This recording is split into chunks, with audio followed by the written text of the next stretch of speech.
अस्सलाम वालेकुम। Welcome to novels narrative. कैसे हैं आप सब? उम्मीद करती हूँ कि खैर वाफियत से होंगे। जी, तो आज हम स्टार्ट करने जा रहे हैं अपने नॉवल की लास्ट एपिसोड। लेकिन उससे पहले अगर आपने अभी तक चैनल सब्सक्राइब नहीं किया है तो जल्दी से चैनल सब्सक्राइब कर दें, बेल आइकन दबा दें ताकि हर आने वाली नई वीडियो आपको मिलती रहे। लाइक कमेंट और शेयर करना मत भूलें, ठीक है जी। तो चलें बगैर वक्त ज़ाया किए हम अपने नॉवल की लास्ट एपिसोड स्टार्ट करते हैं और देखते हैं कि हमारे आज के एपिसोड में क्या होता है। माँ यार, कुछ नहीं हुआ मुझे, क्या हो गया है? वो बिलाखिर शगुफ्ता बेगम के रोने पर एकदम बोला तो दूसरी तरफ आबिश भी रोने लग गई, जबकि वो दोनों को देखकर सर थाम गया। हमारे सर की कसम खाएं, आइंदा नशा नहीं करेंगे। उन्होंने आंसू साफ करते हुए उसका हाथ थामा जो उसने खींच लिया। ये उसके इख्तियार में कब था और वो इस चीज़ के लिए अपनी माँ की कसम कभी ना खाता। दुरेत, उन्होंने हैरत से उसे देखा, जैसे दिल टूट सा गया था और उसकी खामोशी देखकर कुछ कहे बगैर उठकर चली गई, जबकि आबिश को गुस्सा आया था और बालाज को वहीं छोड़कर वो उसके पास आई। उसने मुस्कुराकर उसकी तरफ देखा। अभी कुछ देर में वो उसके लिए फिर से सजाई जाती। क्यों कर रहे हैं ऐसा? दूसरों को तकलीफ देकर क्या मिल रहा है आपको? बहुत बहुत अफसोस हो रहा है हमें, बहुत।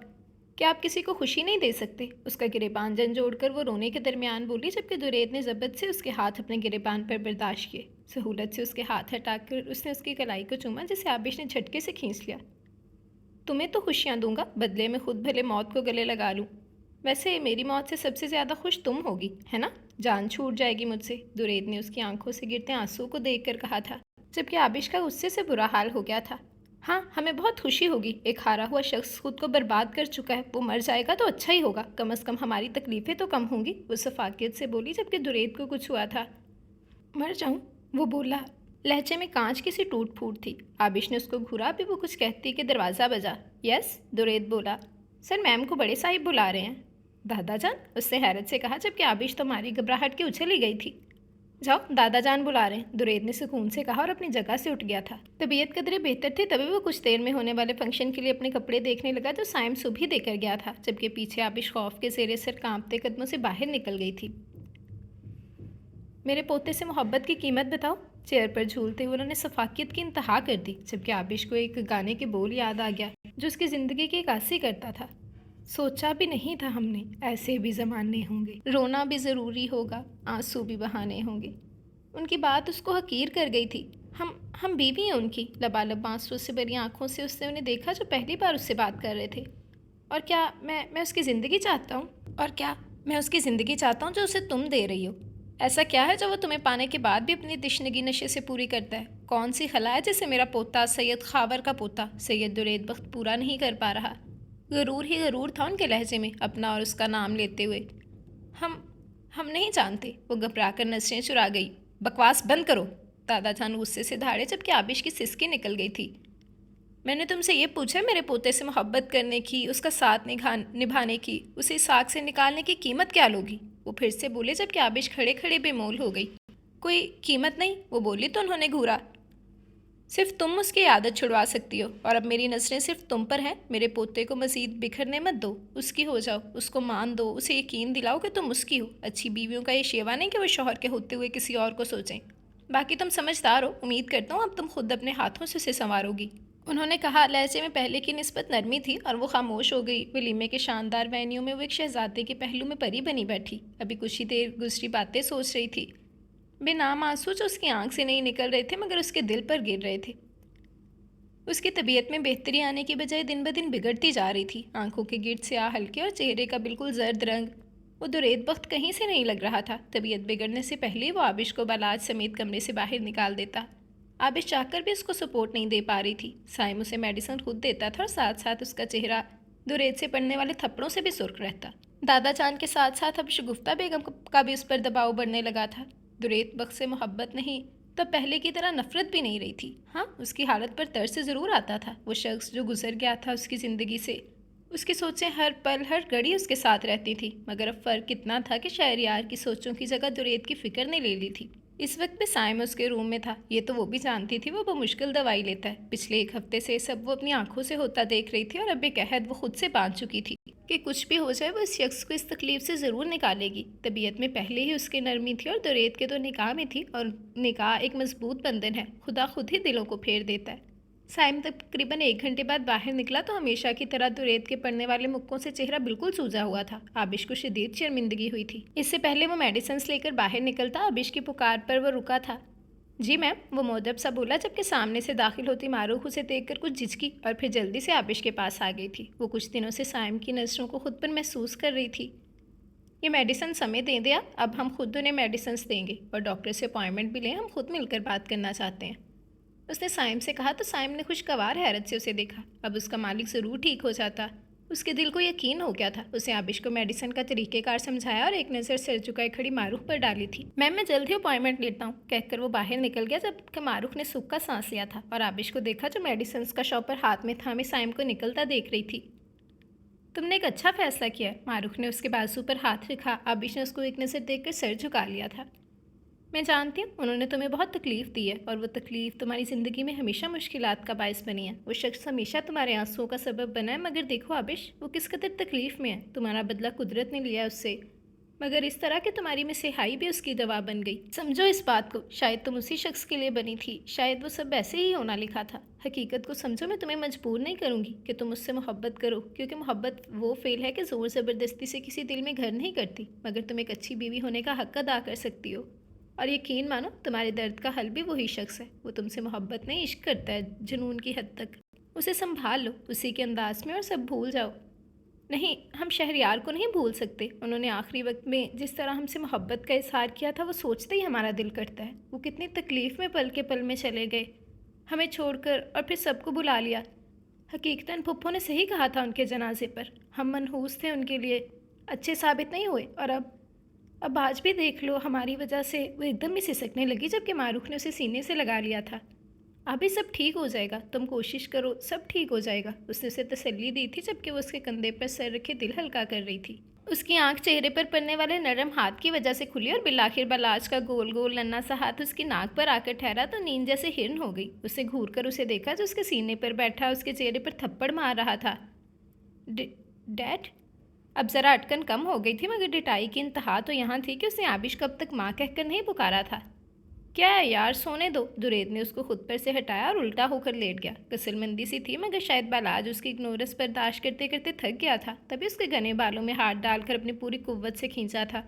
दुरेद ने कराह कर उसे देखा जबकि बालाज खिलखिला दिया और उसके आगे के छोटे छोटे दांत पूरी तरह चमकते नजर आए। आबिश! जब बालाज बार बार बाल खींचने लगा और उसके हटाने से भी नहीं हटा तो उसने चिल्लाकर आबिश को पुकारा, जो वॉशरूम में थी। वॉशरूम की हालत बुरी तरह ख़राब थी, हर चीज़ इधर से उधर थी। जो वो रूम में आई तब भी कमरे की हालत बहुत अबतर थी। तभी उसने पहले कमरे को उसकी दुरुस्त हालत में किया और वॉशरूम।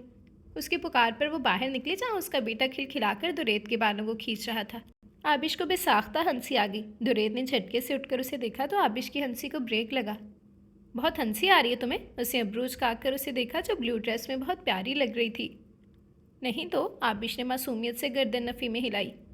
ये क्या लीमू बनी हुई हो, इधर आओ ज़रा। एकदम ही वो पटरी से उतरा था। आबिश ने उसकी तरफ देखा, वो बिल्कुल लीमू नहीं लग रही थी।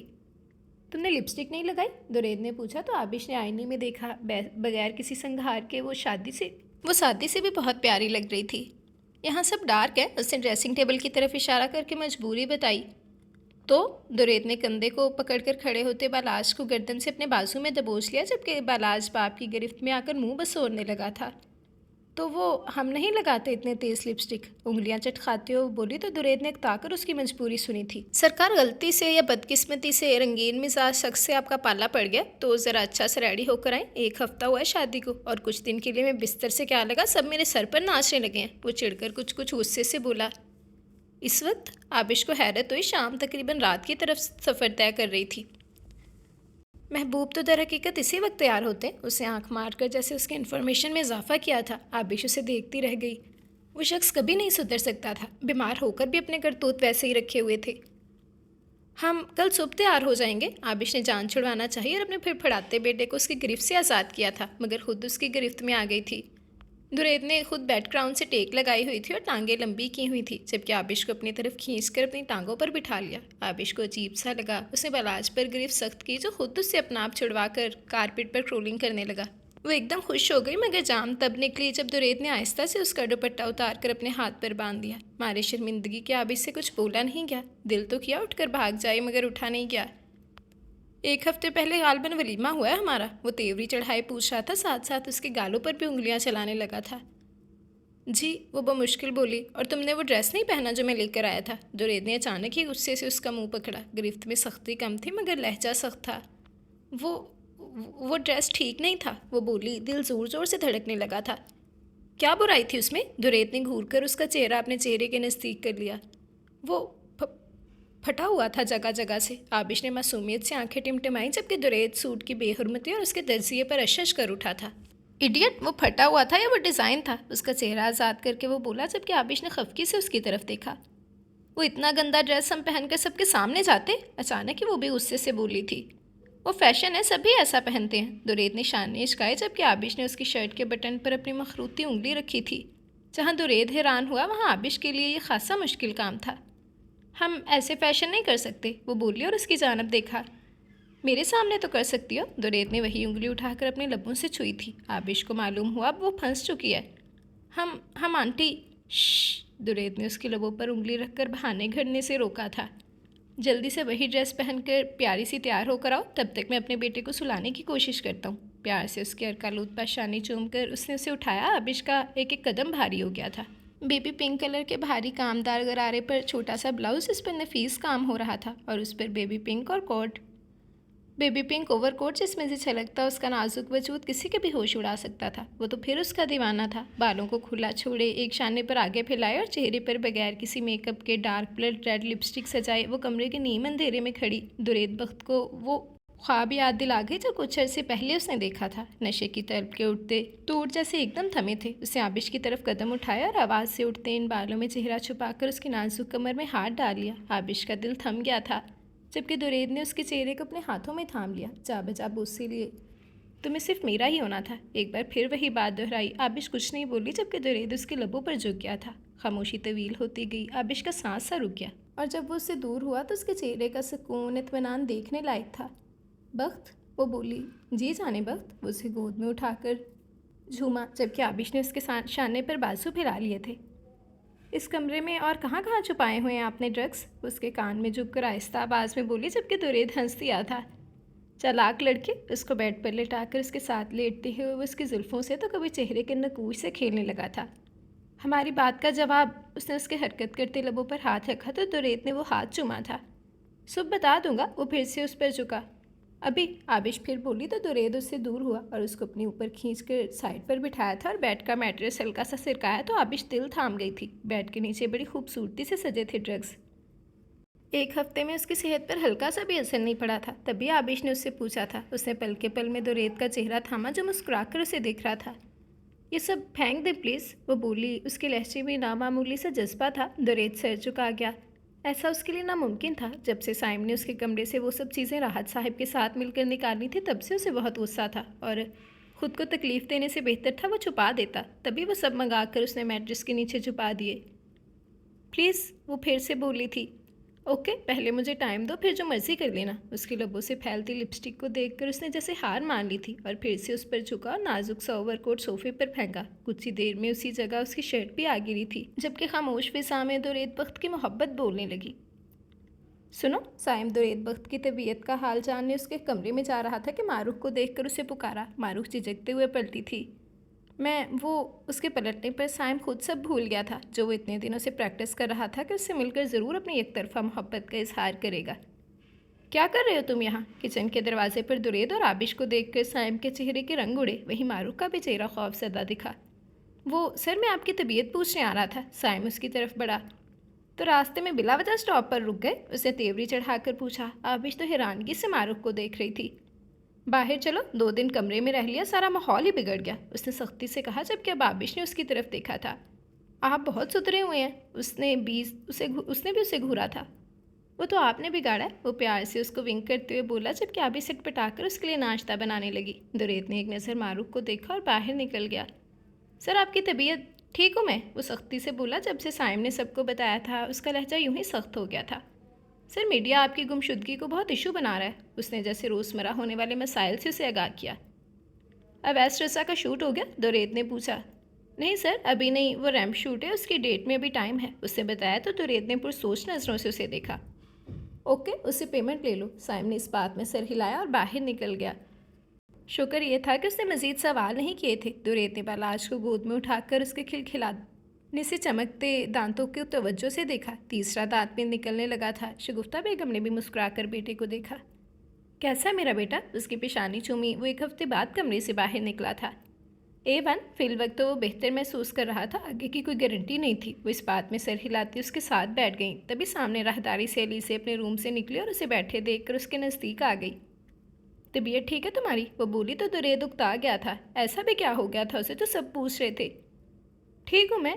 क्या है, 1 हफ्ते से सबने तमाशा लगाया हुआ है। उसका अंदाज बहुत बुरा था। एलिज़ा का चेहरा खफत से सुर्ख हुआ था। जबकि शगुफ्ता बेगम ने बेटे को घूरा। नाश्ते की ट्रे लाते आबिश को भी दुरेद का लहजा बिल्कुल अच्छा नहीं लगा। वक्त आप ऐसे क्यों बात कर रहे हैं? वो पहली बार घर वालों के सामने उससे बोली थी। चुप करो तुम, फसाद की जड़ कहीं की। बिला वजह मेरी हमायत मत लेना। हो क्या तुम जिसे पाकरी और आसमान में लग गया? एलिज़ा गुस्से से भड़की थी। अच्छा हुआ तुम्हारे साथ, बहुत अच्छा हुआ। मैं तो ये सोच रही थी तुमसे बदला कैसे लूँ। देखो कुदरत ने खुद ही बदला ले लिया। कितने बेचारे लगते हो तुम मुझे। वो गुस्से से फूलती सांसों के दरमियान भड़की। दफ़ा हो जाओ, इससे पहले तुम्हारा मुंह बिगाड़ दूँ मैं। दुरेद की दाढ़ बहुत बुलंद थी जिसका अलीसे ने कोई असर नहीं लिया। तुम्हारी हैसियत यही थी कि तुम एक मुलाजमा से शादी करती। वो आबिश पर नहुअत से निगाह डालती बोली। जबकि दुरेद एकदम खड़ा हुआ तो शगुफ्ता बेगम ने उसका बाजू पकड़ा। छोड़े माँ, आज इसका कत्ल मैं करके इसे अपनी बीवी की हैसियत याद दिला दूँ। उससे अपना हाथ छुड़वाना चाहा। आह, बीवी जो मेरे ख्याल से दोबारा बेवा होने वाली है। अलीसे ने बदतमीज़ी की हद कर दी। अलीसे? शगुफ्ता बेगम ने गुस्से से उसे देखा। क्या बोल रही हैं? जानती भी हैं? आबिश ने आंसू भरी आंखों से दुरेद को देखा और खामोशी से पालाश को लेकर चली गई। जबकि दुरेद तो आपे से बाहर हो गया। आगे बढ़कर खींचकर उसके मुंह पर थप्पड़ मारा। शगुफ्ता बेगम एकदम दुरेद की तरफ लपकी थी। अलीसे ने भी बगैर लिहाज के उस पर हाथ उठाना चाहा तो दुरेद ने उसकी कलाई पकड़कर मोड़ दी थी। छोड़ो दुरेद, अलीसे की मम्मा ने गुस्से से कहा तो उसे झटक गया। इसकी बोलती मैं अपने अंदाज में बंद करूं, बेहतर है आप करवा दें। वॉर्न करता वो ऊपर आबिश की फिक्र में दौड़ा था। घटिया नीच इंसान, मर जाओ। अलीसे गुस्से से चीखती हुई बाहर निकल गई थी। जबकि शगुफ्ता बेगम और वो एक दूसरे को देखती रह गई थी। वॉशरूम से शावर लेकर वो बाहर निकला तो आबिश भी फ्रेश सी ड्रेसिंग के सामने खड़ी प्लम का दार ड्रेस में दुपट्टे से बेनियाज शेड लिपस्टिक को हाथ में थामे खड़ी थी। उसकी सोच के रुख दुरेद बख्त की मुस्कुराहट समेट गए थे। वो जानता था वो उसके साथ नॉर्मल किसी न किसी वजह से हुई है, मगर कहाँ वो बड़े लोग इस मोहब्बत में दीवाने को अपने घर के दिल में जगह देते। मगर वो अपनी मोहब्बत में शराकत मर के भी बर्दाश्त नहीं कर सकता था। तभी उसके हर पल को कैद करके रखता था।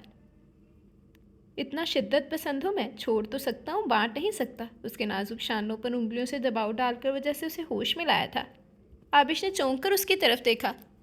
इन आंखों को मेरे अक्स से सजा लो। दुरेद ने उसका रुख अपनी जानब मोड़ा तो आबिश झिझक से गई। दुपट्टे के बगैर उसके सामने उसकी बोलती नजरों का सामना करना मुश्किल था। आबिश ने सर झुका लिया। दुरेद ने गौर से देखा और फिर गहरा सांस लिया। लगाओ लिपस्टिक, हुक्म देते हुए उसने अपने गीले गने बालों में हाथ फेरा। आबिश ने उसकी तरफ देखा जो बगैर शर्ट के गले में टॉवल डाले खड़ा था। उसने बगैर तरद्दुद के लबों को सुर्ख रंग दिया था। दुरेद ने शोखी से उसे देखा। दिल तो कर रहा है ख़राब कर दूँ तुम्हारी लिपस्टिक और अपने रंग चढ़ा दूँ, मायनी खेजी से कहते हुए उसने उसके लबों पर अंगूठा फेरा था। नहीं, आबिश ने एक कदम पीछे लिया था।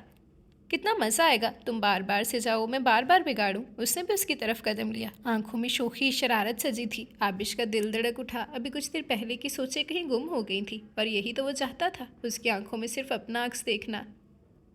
दवाई लिए? उसकी बोलती नजरों से नजरें चुराती वो बोली और साइड पर हो गई। जबकि दुरेद बख्त मुस्कुरा दिया था। नहीं, मूड नहीं, कहते साथ ही उसने ब्रश उठाकर बालों में फेरा।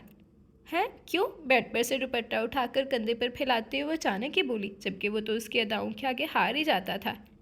है इसलिए कि आपके हाथों से लूँगा ना। उसने उसकी धुदिया कलाई को लबों से चूमा था। वो नाश्ता कर लें, फिर देती हूँ। आबिश ने कलाई खींची और पलट गई। बलाश को शगुफ्ता बेगम सुबह भी ले गई थी। तभी वो रिलैक्स ही तैयार होकर अब फ्लैट सैंडल अपने नाजुक पाँव में डाल रही थी। जबकि दुरेद बेड पर रखी वाइट शर्ट पहनने के साथ उसे भी देख रहा था। अपने कमरे में यूँ सजी सवरी वो उसे बहुत प्यारी लग रही थी। ये मत पहनो। दुरेद के बोलने पर स्ट्रिप बंद करते उसके हाथ रुके थे और सवालिया नजरों से उसकी तरफ देखा। जिसने अलमारी की कबर्ड खोली और इसमें से कदरे नॉर्मल हील वाला सैंडल निकाला और उसके सामने बैठ गया उसके कदमों में, और फिर उसका पाँव पकड़कर सैंडल को उसके पाँव में पहनाया।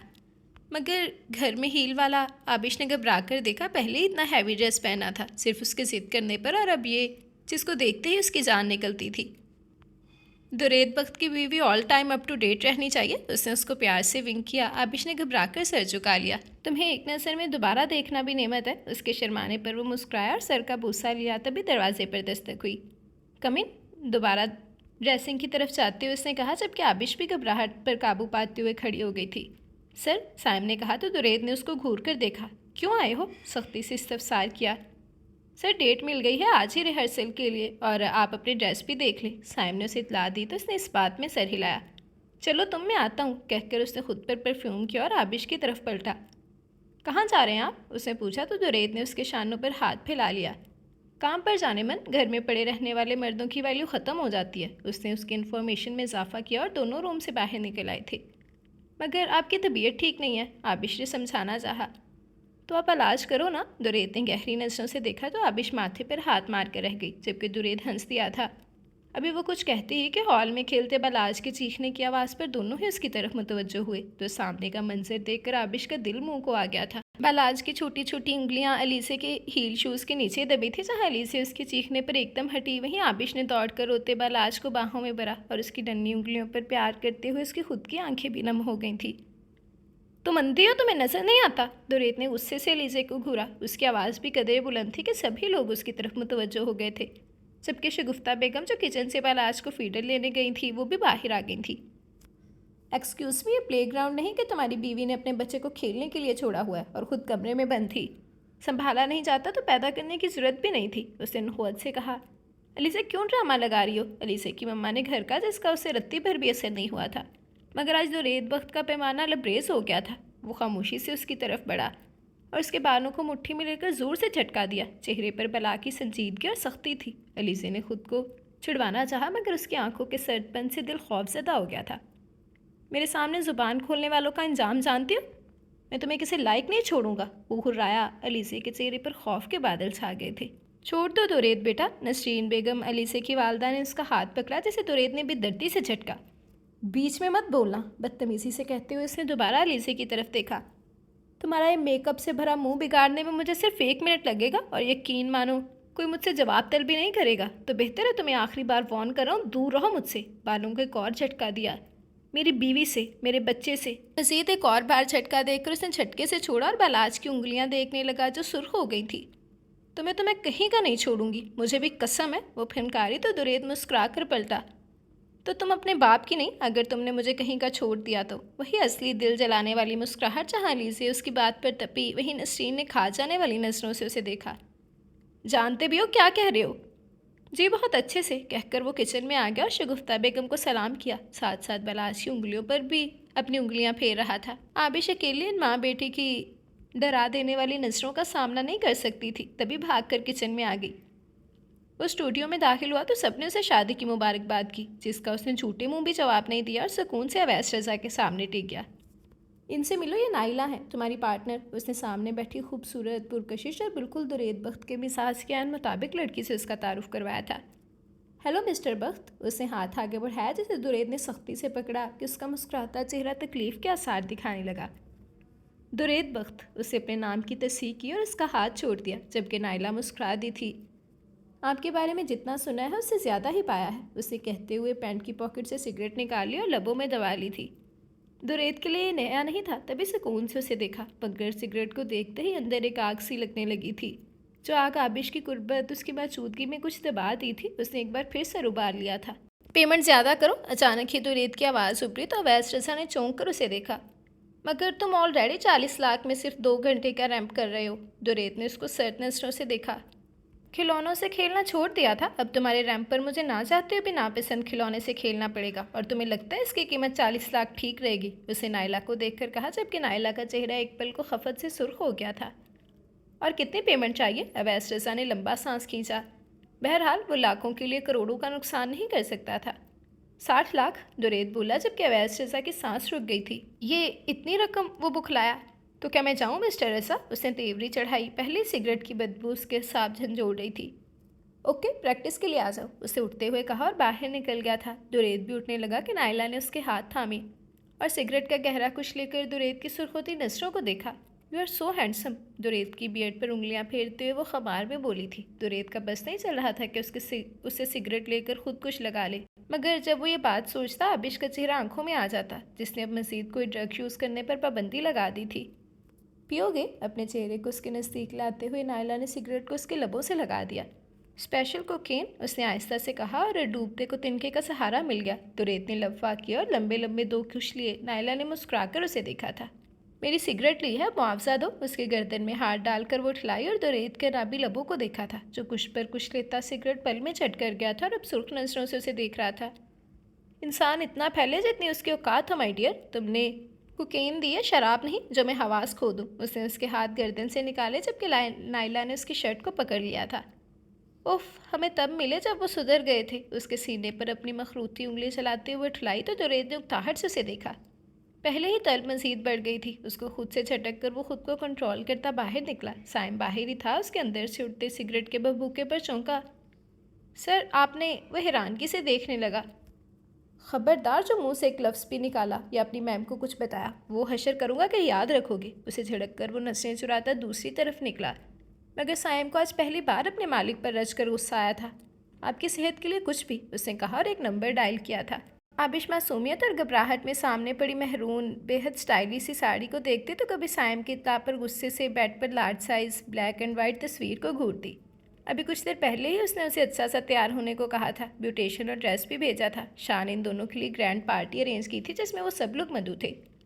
दुरेद के दोस्त, शाह के दोस्त, मीडिया और इंडस्ट्री का हर खासो आम शख्स या तो किसी को भी इनवाइट नहीं करना चाहता था, मगर दुरेद की जिद पर उसे ये सब अरेंज करना पड़ा। आबिश ने ब्यूटेशन को गुस्से से डांट दिया। वो हैरान थे, उसने कभी इतनी बदतमीजी नहीं की थी, मगर वो शख्स उसकी तमाम खसरतों और आदतों को अपनी आदतों में ढालने लगा था। दरवाज़ा खुला तो आबिश चौंकी और उसकी तरफ देखा जो मुस्कुराता हुआ रूम में दाखिल हुआ। आबिश ने गुस्से से उसे देखा और फिर ड्रेस को देखने लगी। दुरेद ने उसके अंदाज पर तेवरी चढ़ाई थी।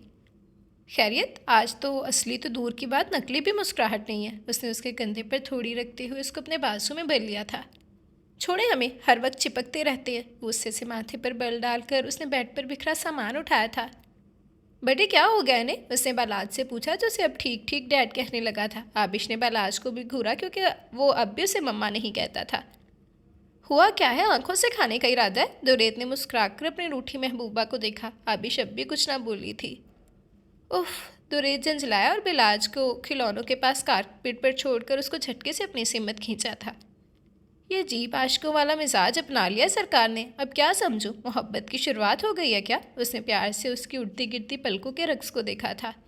आबिश ने खुद की कैफियत संभालते हुए दुरेद को घूरा क्यों घूर घूर कर घायल कर रही है? उसकी आंखों को लबों से चूमते हुए पूछा। कहाँ थे आप? बिलाखिर कफल टूटा था। स्टूडियो, उसे ना समझी से उसकी तरफ देखते हुए बताया था। क्यों? फिर से पूछा। क्यों मतलब? दुरेद अब भी नहीं समझा था। हमारे साथ रहना है तो ये नापाक काम छोड़ना पड़ेगा आपको, आबिश ने कहा। उसके लहजे में मान था जैसे वो उसकी कोई बात कभी टाल ही नहीं सकता। वाह, सही हवालदारनी मिल गई मुझे। दुरेद ने बात को मजाक का रुख दिया और बेड पर लेट गया था। तैयार हो जाओ, पार्टी में जाना है। उसने बात का रुख ही बदल दिया। बख्त, आबिश ने पुकारा। उफ, जब जब बख्त कहती हो दिल खींचा चलाता है। उठते हुए उसको देखा। आप किसी मॉडल के साथ कोई रैंप नहीं करेंगे? उसने कतई लहजे में कहा। तो आप बन जाओ मेरी मॉडल, यकीन मानो आग लगा देंगे इंडस्ट्री में। वो शरारत से उसे देखते हुए बोला जबकि आबिश तौबा तौबा करके रह गई थी। अल्लाह की पनाह, हम क्यों करें इतना गंदा काम? तो हमें क्यों रोक रही हैं? उसने भी उसी के अंदाज में कहा। क्योंकि आप हमारे शौहर हैं, आबिश ने बताया। ताज़ा ताज़ा खबर मिली है। दुरेद ने मसनूई हैरानगी से देखा तो आबिश जल कर रह गई थी। आपने वहाँ स्मोक किया बख्त? क्यों? बिलाखिर उसने साइम से किया वादा तोड़ा और सीधी सीधी उसकी क्लास ली थी। ओह, कभी मेरा चमचा होता था वो हराम खोर। बख्त ने ख्याल में ही साइम की गर्दन दबाई थी। बख्त, आबिश की आवाज़ रुदी हुई उभरी तो उसके दिल को कुछ हुआ था। सॉरी, उसने हार मानते हुए कहा और उसकी तरफ हाथ बढ़ाकर उसे अपने साथ लेटा लिया था। जानबूझकर किए गए काम की माफ़ी नहीं होती, उसने कहा और उठने लगी। यार, दिल से कर रहा हूँ और यकीन मानो तुम पहली हो जिससे माफ़ी मांग रहा हूँ, वरना मैं किसी को मुंह भी नहीं लगाता। वो फिर से बोला।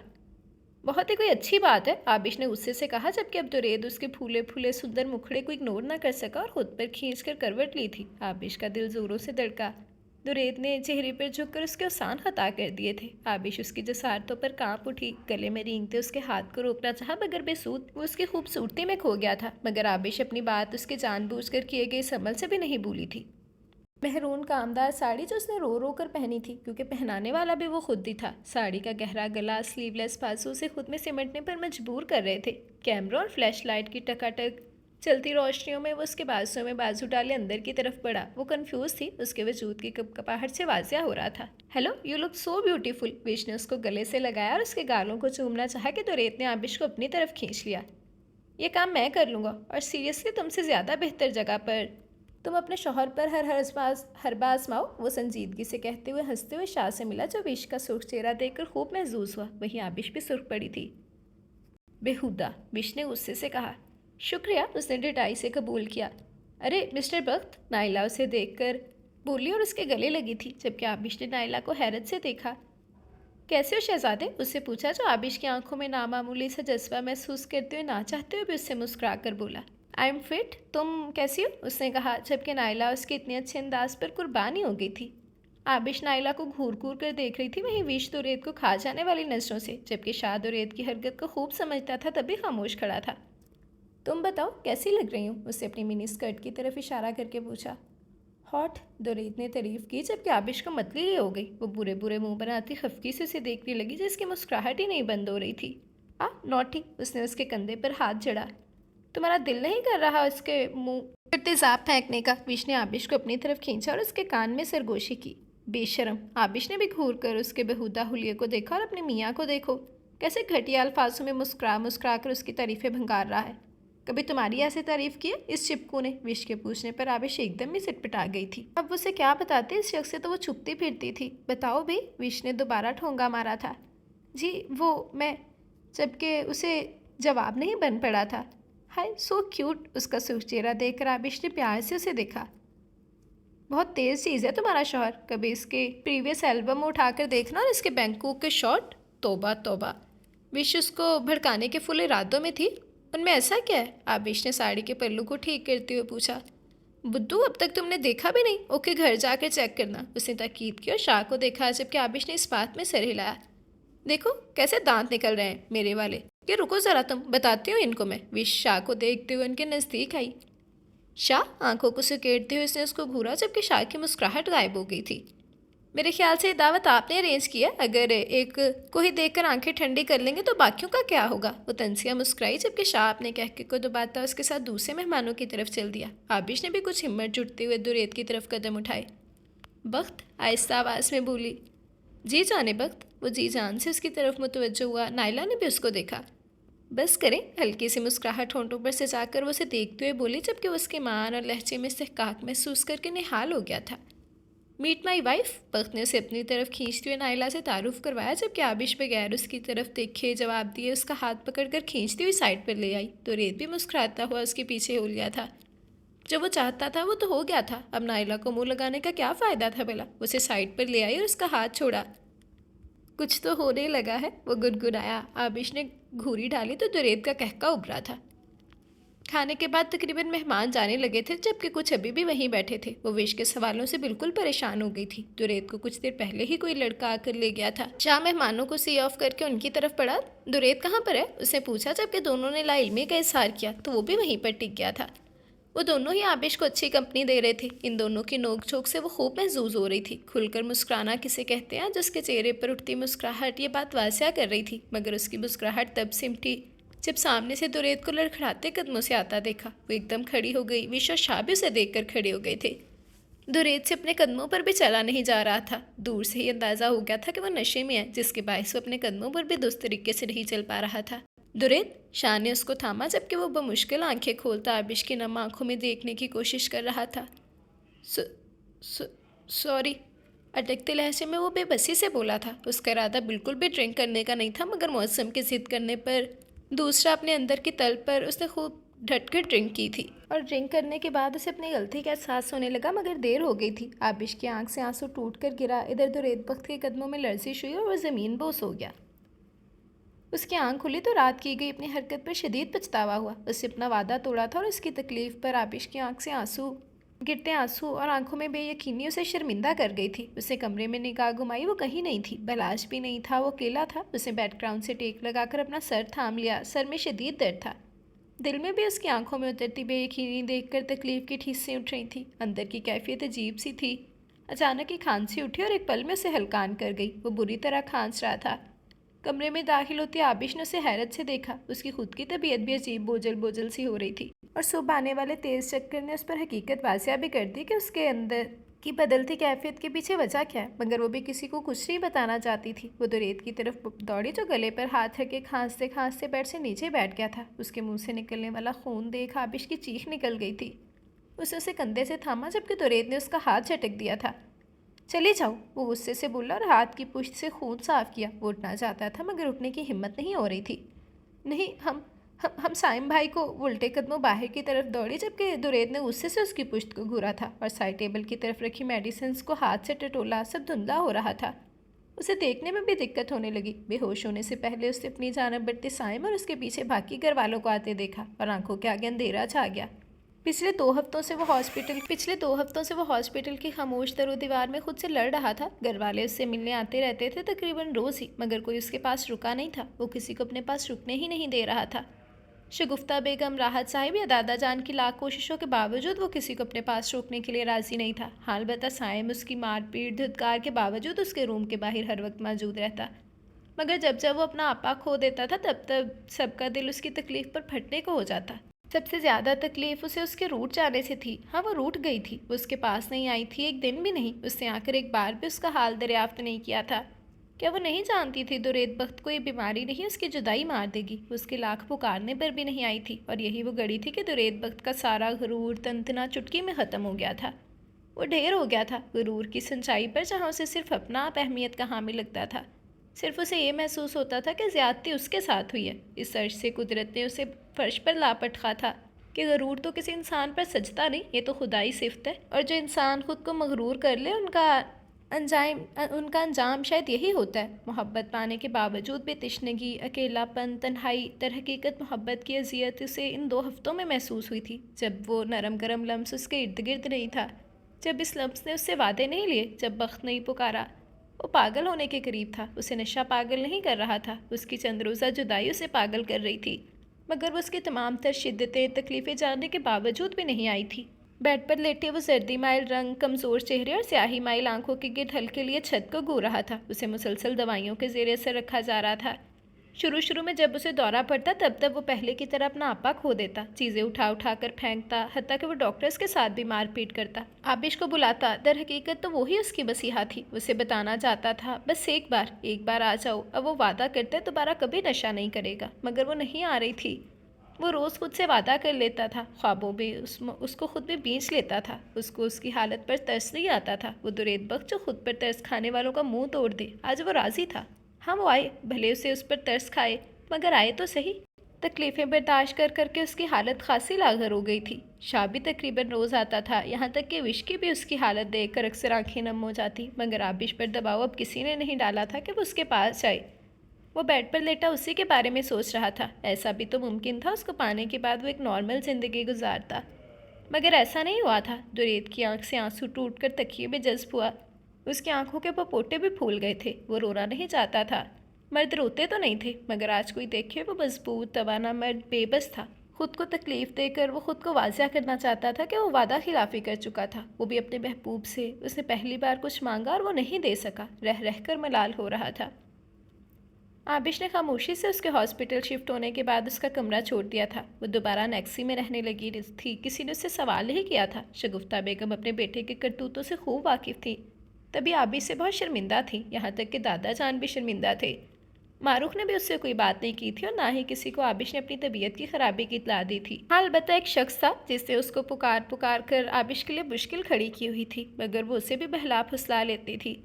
बलाज का बार डैड की पुकार पर उसकी आंखों में उसका खुशी से दमकता चेहरा आ जाता कि वो बलाज के बोलने पर किस कदर पुरसुकून हो जाता था, जबकि उसी जगह उसके नफ़रत के इजहार पर उसकी आंखों में उतरती बेचैनी भी आबिश की नज़रों से ओझल नहीं थी। एक माँ में उस शख्स ने उसके बेटे के साथ साथ उसे भी अपना आदी बना लिया था और उसने कहीं सुना था कि मोहब्बतें तर्क कर देता है इंसान अपनी अना में, मगर आदत पड़ जाना वो कभी तर्क नहीं कर सकता। आदतें भूले नहीं भूलती, मिटाई नहीं मिटती, छोड़े नहीं जाती, बड़ी जानलेवा सी होती हैं ये आदतें। हाँ, उस शख्स की आबिश को आदत हो गई थी उसका इर्द गिर्द रहना, और सबसे अहम बात उसके बेटे को अहमियत देना। दुरेद से शादी से पहले उसे बलाज से दुरेद की अटैचमेंट सिर्फ मसनूई लगती थी, जैसे वो ये सब ड्रामा कर रहा हो।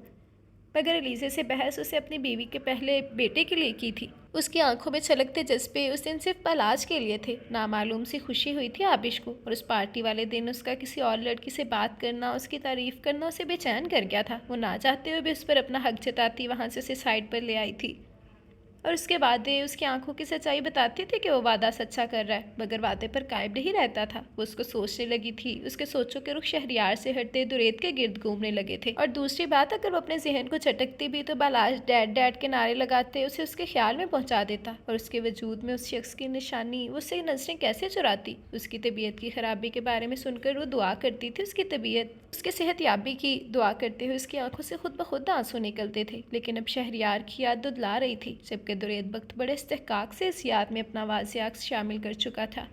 इस वक्त भी वो हल्की फुल्की होने वाली फुहार में हाथ दिए खड़ी थी, जबकि जहन में उसका गुनगुनाना बाज गश्त कर रहा था।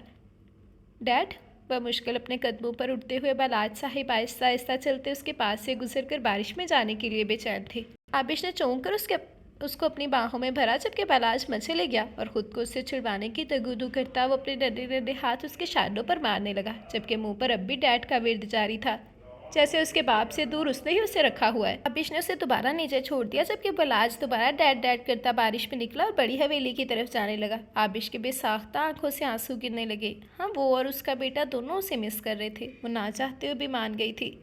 नंगे पांव बारिश में वो भी निकल आई। फुहार ने उसे पल में भिगो दिया था। उसने बालाज को बड़ी हवेली जाने से रोका, मगर बालाज उसके हाथ में नहीं आ रहा था। सुर्ख आंखों से उसने उसे गोद में भरा और दोनों वहीं बैठे रो दिए। फर्क इतना था कि बालाज मचल रहा था, जबकि वो अपने रोने से उसके लिए उठते जज्बात को ना समझते हुए थकती हुई रोती जा रही थी। वो थक गई थी। हाँ, उसे सुकून चाहिए था। मज़ीद 2 हफ्ते गुजरने के बाद उसकी तबीयत में बेहतरी आ गई थी। आबिश अब भी नहीं आई थी। साइम उसके साथ साथ था। अब दुरेद भी उसको नहीं झड़कता था। अब वो आबिश से बिल्कुल ठीक होकर मिलना चाहता था, बिल्कुल वैसे जैसे उसकी ख्वाहिश थी। ज़िंदगी से हारना उसने कभी नहीं सीखा था। अब भी विश के मुंह से सुनकर कि वो उसकी बाबत पूछती है, वो दोबारा जी उठा था। दिल में उठने वाले फजूल खदशे कि उसकी मोहब्बत, उसकी कुर्बत उसके दिल में हल्का सा भी शगाफ नहीं डाल सकी, ख़त्म हो गए थे, और वो उसे आसान पर सुकून नॉर्मल ज़िंदगी देना चाहता था। वो अब सिर्फ अपनी मोहब्बत का नशा करना चाहता था, और ये उसका खुद से वादा था कि इस नशे को वो कभी नहीं छोड़ेगा। आबिश की तकलीफ दे ज़िंदगी को वो फूलों की सेज बना देना चाहता था। दिल में नए असम उठने लगे थे। वो बेड पर बैठा फ्रूट्स खाते हुए साथ साथ साइम को घूर रहा था, जो बज़ाहिर मैगज़ीन के पेजेस उलट पलट रहा था। सर, मैंने ऐसा भी कोई गुनाह नहीं किया जो आप घूरे जा रहे हैं, बिलाखिर साइम बोल ही उठा था। एक तो तुमने मेरी साली पर नज़र रखी हुई है, दूसरा तुम मेरे आगे ही बोल रहे हो, वो कड़े तेवरों में बोला था। सर, अब मोहब्बत जुर्म तो नहीं है, साइम मिनमिनाया। अब गलती से मेरी मोहब्बत आपकी साली के रूप में है तो इसमें मेरा क्या कसूर है? वाह वाह, मोहब्बत करनी भी आती है। मोहब्बत मालूम भी है किस चिड़िया का नाम है। खैर, कब से चल रहा है ये चक्कर? उसने उसे लुटारा तो साइम सर झुका गया। अपने मालिक के पहले वाले अंदाज देखकर वो खुश हुआ था। सर, चक्कर तो चला भी नहीं सका। जब जब कोशिश करता था आप आ जाते थे। उसने मुंह बसूरा तो जुरैद को हंसी आ गई। इसी असना में शाह भी आ गया था, जबकि विश का भी अब मामूल बन गया था कि आबिश के पास तकरीबन रोज़ ही चली जाती थी और शाह जुरैद के पास आ जाता था। और भाई, क्या हाल चाल है? आज तो मुस्कुराया जा रहा है। खूब। शाह ने उसके मुस्कुराते चेहरे को देखकर सुकून का सांस लिया और एक मुक्का उसकी कमर पर जड़ दिया। दुरेद को राह कर रह गया था और घूर कर उसे देखा। ये तुम दोनों ने मुझे समझ क्या लिया है? मत भूलो मैं कौन हूँ, वो बोला, जबकि इन दोनों ने ही उसकी बात का असर लेने की जहमत नहीं की। शाह तो उसके साथ ही बेड पर बैठकर उसके कटे हुए फ्रूट्स में से फ्रूट्स खाने लगा था। और भाई साइम, शादी वादी करनी है या ऐसे ही छड़ी छांट दूसरों की सालियों पर नजरें गाड़ते फेरे रहना है? शाह ने उसकी तरफ देखा, जबकि दुरेद की जहाँ हंसी निकली वहीं साइम शर्मिंदा शर्मिंदा सा दिख रहा था। अब लड़कियों की तरह शर्माने की जरूरत नहीं है, सीधी तरह रिश्ता लेकर आओ, फिर जांच पड़ताल करके तुम्हें भी ब्याह देंगे। दुरेद के कहने पर साइम ने एकदम खुश होकर उसे देखा। शाह भी मुस्कुराने लगा था। अब ज़्यादा दांत मत निकालो, ऐसे ही रिश्ता नहीं दूंगा। जूतियाँ चटखाओ, फिर जाकर बात बनेगी। सर, आप तो मेरे बड़े भाइयों की तरह है, आप भी ऐसे करेंगे? साइम ने जैसे उसे याद दिलाया। बेटे, मोहब्बत करने से पहले सोचता। इन दोनों को कह के उभरे और फिर काफ़ी देर तीनों ही नोक झोंक करते रहे। क्या? विश की खबर सुनकर आंखें खुल गईं, जबकि आबिश ने शर्मिंदा शर्मिंदा सर झुका लिया। यार, तुम प्रेग्नेंट हो? वो एक्साइटेड सी बोली, वो भी इतनी जल्दी। हंसते हुए उसे छेड़ा, जबकि आबिश का चेहरा सुर्ख हो गया था। प्लीज़ आहिस्ता बोलें, अभी हमने किसी को नहीं बताया। उसने रोका। यार, जानती भी हो इन लोगों के लिए कितनी कीमती खबर है ये, जिसे तुम छुपाए बैठी हो। हाशिर भाई का भी कोई बेबी नहीं है और वहाँ हम हैदर की भी अब तक कोई खबर नहीं मिली। और तुम इतनी बड़ी खुशखबरी दबाए बैठी हो। मैं कैसे बताऊं? वो घबराकर उसे देखने लगी, जबकि विश हंसती थी। इतनी सी बात इस लड़की से बताई नहीं जा रही थी। वो तो इस शख्स को कैसे बर्दाश्त करती रही थी। पूरे 2 माह बाद वो घर आया था। शाह और साइम उसके साथ साथ थे, जबकि शगुफ्ता बेगम ने नम आंखों से बेटे के कमज़ोर वजूद को देखा। यही हाल दादा जान और राहत साहब का था, मगर उसकी आंखें तो किसी और को तलाश कर रही थी, जो उसे सबसे मिलने के बाद भी नजर नहीं आई। वो हॉल में ही बैठ गया था। सब घर वालों ने उसकी तबीयत की बाबत जाना, और हैरत की बात यह थी कि वो सबको खुश इखलाकी से जवाब देता रहा। अलीसा शायद घर पर नहीं थी, तभी वो बाहर नहीं आई थी और ना नजर आई थी, मगर उसको भी किसी किस्म का कोई फ़र्क नहीं पड़ता था। फ़र्क तो उसे आज भी बस आबिश से पड़ता था, और पहले भी सिर्फ उसी से पड़ता था। उसके चेहरे पर थकावट महसूस करते हुए शगुफ्ता बेगम ने उसे उसके कमरे में जाने के लिए कहा तो उसका दिल एकदम उससे मिलने के लिए बेताब होने लगा। उसने दरवाज़ा खोला तो खामोश तन्हा कमरा उसका मुँह चिढ़ा रहा था। उसे आगे बढ़कर वॉशरूम का दरवाज़ा खटखटाया। जवाब ना मिलने पर नॉब घुमाई तो वो भी खुलता चला गया। उसके माथे पर शिकने उभरने लगी थी। माँ, सीढ़ियों पर खड़े होकर उसने आवाज़ लगाई तो उन्होंने किचन से ही जवाब दिया। उसी के लिए सूप बना रही थी। जी? आबिश किधर है? उसे सवालिया नज़रों से उन्हें देखा। बेटे वो अनेक्सी में होंगी, उन्होंने बताया। तबीयत भी उसकी ठीक नहीं थी, न जाने कैसे एक्शन लेता। व्हाट? वो वहाँ क्या कर रही है? उसने अब्रू उचकाई। शौहर घर आया, 2 माह बाद। अजीब लड़की है, मुंह लगाने की भी जहमत नहीं की। वो बड़बड़ाता हुआ सीढ़ियाँ उतर कर अनेक्सी की तरफ बढ़ा। दुरेद बेटे, आप रेस्ट करें, मैं बुला लेती हूँ उन्हें। उसको जाता देखकर उन्होंने रोकना चाहा, मगर वो सर के इशारे से नफ़ी करता अनेक्सी की तरफ चल दिया। दरवाज़ा खुला ही था। वो दंदनाता हुआ अंदर दाखिल हुआ तो छोटे से बने लाउंज में कोई नहीं था। हाल बता किचन से बर्तनों की खटपट की आवाज़ें आ रही थी। उसने रुख किचन की तरफ कर लिया। हस्बे तवक्को वो सिंक पर खड़ी बर्तन धो रही थी। दुरेद को उसकी सरकत पर शदीद गुस्सा आया। वो आगे बढ़ा, एक झटके से उसका रुख अपनी तरफ किया और उसकी कमर को सख्ती से जकड़ लिया। अभी वो इस संभले से ही नहीं संभली थी कि उसने दूसरे पल पानी से भरा ग्लास उसके मुंह पर अंडेल दिया, जबकि वो हड़बड़ाकर उसकी सूरत देखने लगी, जो पहले की निस्बत कुछ कमज़ोर सा लग रहा था। रंग में भी सर्दी से घुल गई थी, मगर मिजाज अब भी आसमानों को छूते महसूस हो रहे थे। मगर अब आबिश भी उसकी एक नहीं सुनने वाली थी और ना उसकी कोई बदतमीज़ी बर्दाश्त करने वाली थी। तभी गुस्से से उसके मुस्कुराते लबों को देखा और उसकी नज़रों को भी, जो उसके भीगे चेहरे से टपकते पानी के कतरे गर्दन पर फिसलते हुए देख रहा था। दूर हटे हमसे, उसने पूरी ताकत लगाकर उसे खुद से जुदा किया और विश की धमकी को दिमाग में दोहराने लगी थी। कुछ देर पहले, देखो जितना तुम उसे दबोगे वो उतना ही तुम्हारे सर पर चढ़ेगा, उससे उंगली उठाकर वॉर्न किया। हाँ विश बिल्कुल ठीक कह रही है, तुम्हें चाहिए कि उन्हें एहसास दिलाओ उन्होंने तुम्हारे साथ गलत किया है। मारूख ने भी उसकी तायद की थी, जबकि साइम और शाह जो अभी एनेक्सी में आए थे उनकी प्लानिंग सुनकर अशश कर उठे थे। वाह वाह, मेरे दोस्त के मिजाज ठिकाने लगाने से पहले तुम्हें मेरी लाश पर से गुजरना पड़ेगा खातून, शाह ने विश का बाजू झंझोड़ कर बड़े ड्रामाई अंदाज में कहा था। बहुत ओवर एक्टिंग हो रही है, विश ने घूरी लगाई, जबकि वहाँ मौजूद सबका कहका निकल गया। शौहर की इज्जत भी कोई चीज़ होती है, शाह ने भी उल्टा घूरा। देखो शाह, बाद में इज्जत पर लेक्चर देना भी मेहरबानी करो, चुपचाप दोनों वहाँ बैठ जाओ, उसने साइम और शाह को कहा तो वो दोनों ही मुंह बिगाड़ते हुए सोफे पर टिक गए थे। मैं आप लोगों को बता दूं सर को इस प्लानिंग की या इस बात की कि आपने हमारी मासूम सी मैम को उनके खिलाफ पर गलाया है, वो आप दोनों को कच्चा चबा जाएंगे, फिर कोई गारंटी नहीं है आप लोगों की। साइम ने भी डराना चाहा, मगर वो विश क्या जो किसी से डर जाए। आया बड़ा सर का चमचा, मुंह बंद रखो अपना, उसने उसे भी लौटार दिया, जबकि मारूख की हंसी ही नहीं रुक रही थी। जबकि आबिश को समझ नहीं आ रहा था वो उसको अगली पिछली इतनी सारी बातें कैसे सुनाएगी। देखो ज़्यादा मत सोचो, दिल की भड़ास निकाल दो और हो सके तो 1-2 गाली भी दे देना। हाँ, उसे पता चलना चाहिए कि तुम अब कोई दब्बू सी आबिश नहीं रही हो। उसके कान में घुसकर वो उसे नादिर मशवरे दे रही थी, जबकि आबिश की तो आंखें ही फैल गईं। बलाज की खिलखिलाहट पर विश तो बहुत खुश हुई और आबिश बस उसका मुंह देखती रह गई। एक भी आदत उसने अपनी माँ की नहीं ली थी, सारी आदतें दुरेद वक्त की थीं उसमें। देखो तुम्हारा बेटा भी यही चाहता है, आज आर हो जाए या पार, उसने बलाज के गाल चूमते हुए फिर से कहा। मगर मैं कहूँगी क्या? आबिश को कुछ समझ नहीं आ रहा था। ओफ यार, हद हो गई आबिश, मतलब इतनी देर से जो मैं सिखा पढ़ा रही हूँ उसका कुछ भी नहीं। उसने सर पकड़ लिया, जबकि अब हंसने की बारी साइम और शाह की थी। आबिश देखो, तुमने बिल्कुल भी उसे खुद से फ्री नहीं होने देना और उसे एहसास दिलाओ कि वो तुम्हारे साथ हमेशा ज़्यादती करता रहा है। वो और भी उसे बहुत कुछ बता रही थी, जैसे आबिश कबूल कर चुकी थी। इतनी ताकत आ गई है मेरे सरकार में, उसे दूर होता देख वो शोखी से बोला, जबकि उसने अपने फैले हुए दुपट्टे को मज़ीद फैला लिया। आप जाइए यहाँ से, अटकन पर काबू पाती वो बोली, जबकि दुरेद नज़दीक आगे आके आबिश दीवार से लग गई थी। दुरेद ने गहरी नज़रों से उसको देखा। नाराज़ हो? उसने आबिश की आंखों में देखा। आपको क्या फ़र्क पड़ता है हमारी नाराज़गी से? उसने उसका नरम लहजा पाते उसके सीने पर हाथ मारा। दुरेद एक कदम दूर हुआ। आबिश के अंदाज से हैरान-कुन थे। पड़ता है मेरी जान, मेरी बात तो सुन लो। बात सुन लें आपकी, जब अपने किसी वादे पर पूरा नहीं उतरते, आबिश ने नरम लहजे में कहा तो दुरेद के दिल को कुछ हुआ। सुनो, उसने खींचकर उसे ज़बरदस्ती अपने सीने में समो लिया। खुशी भी हुई थी आबिश की आंखों में अपने लिए उमड़ते जज्बात देखकर, उसके आंसू देखकर कि आज वो आंसू सिर्फ उसके लिए थे। आबिश ने दूर होना चाहा मगर दुरेद उसे यूं ही खुद में बींचे खड़ा रहा। जानता हूँ हमेशा तुम्हारे साथ ज्यादती करता आया हूँ, तुम्हारी एक नहीं सुनता, बस अपनी मनमानी करता हूँ। जानता हूँ तुमसे किए वादे तोड़े मैंने, मगर सीरियसली ज़िंदगी तुम्हारे सर की कसम खाता हूँ आज के बाद कभी कोई नशा नहीं करूँगा, मेरा यकीन करो। उसने उसका खफा खफा सुंदर मुखड़ा अपने हाथों के प्याले में भर लिया था।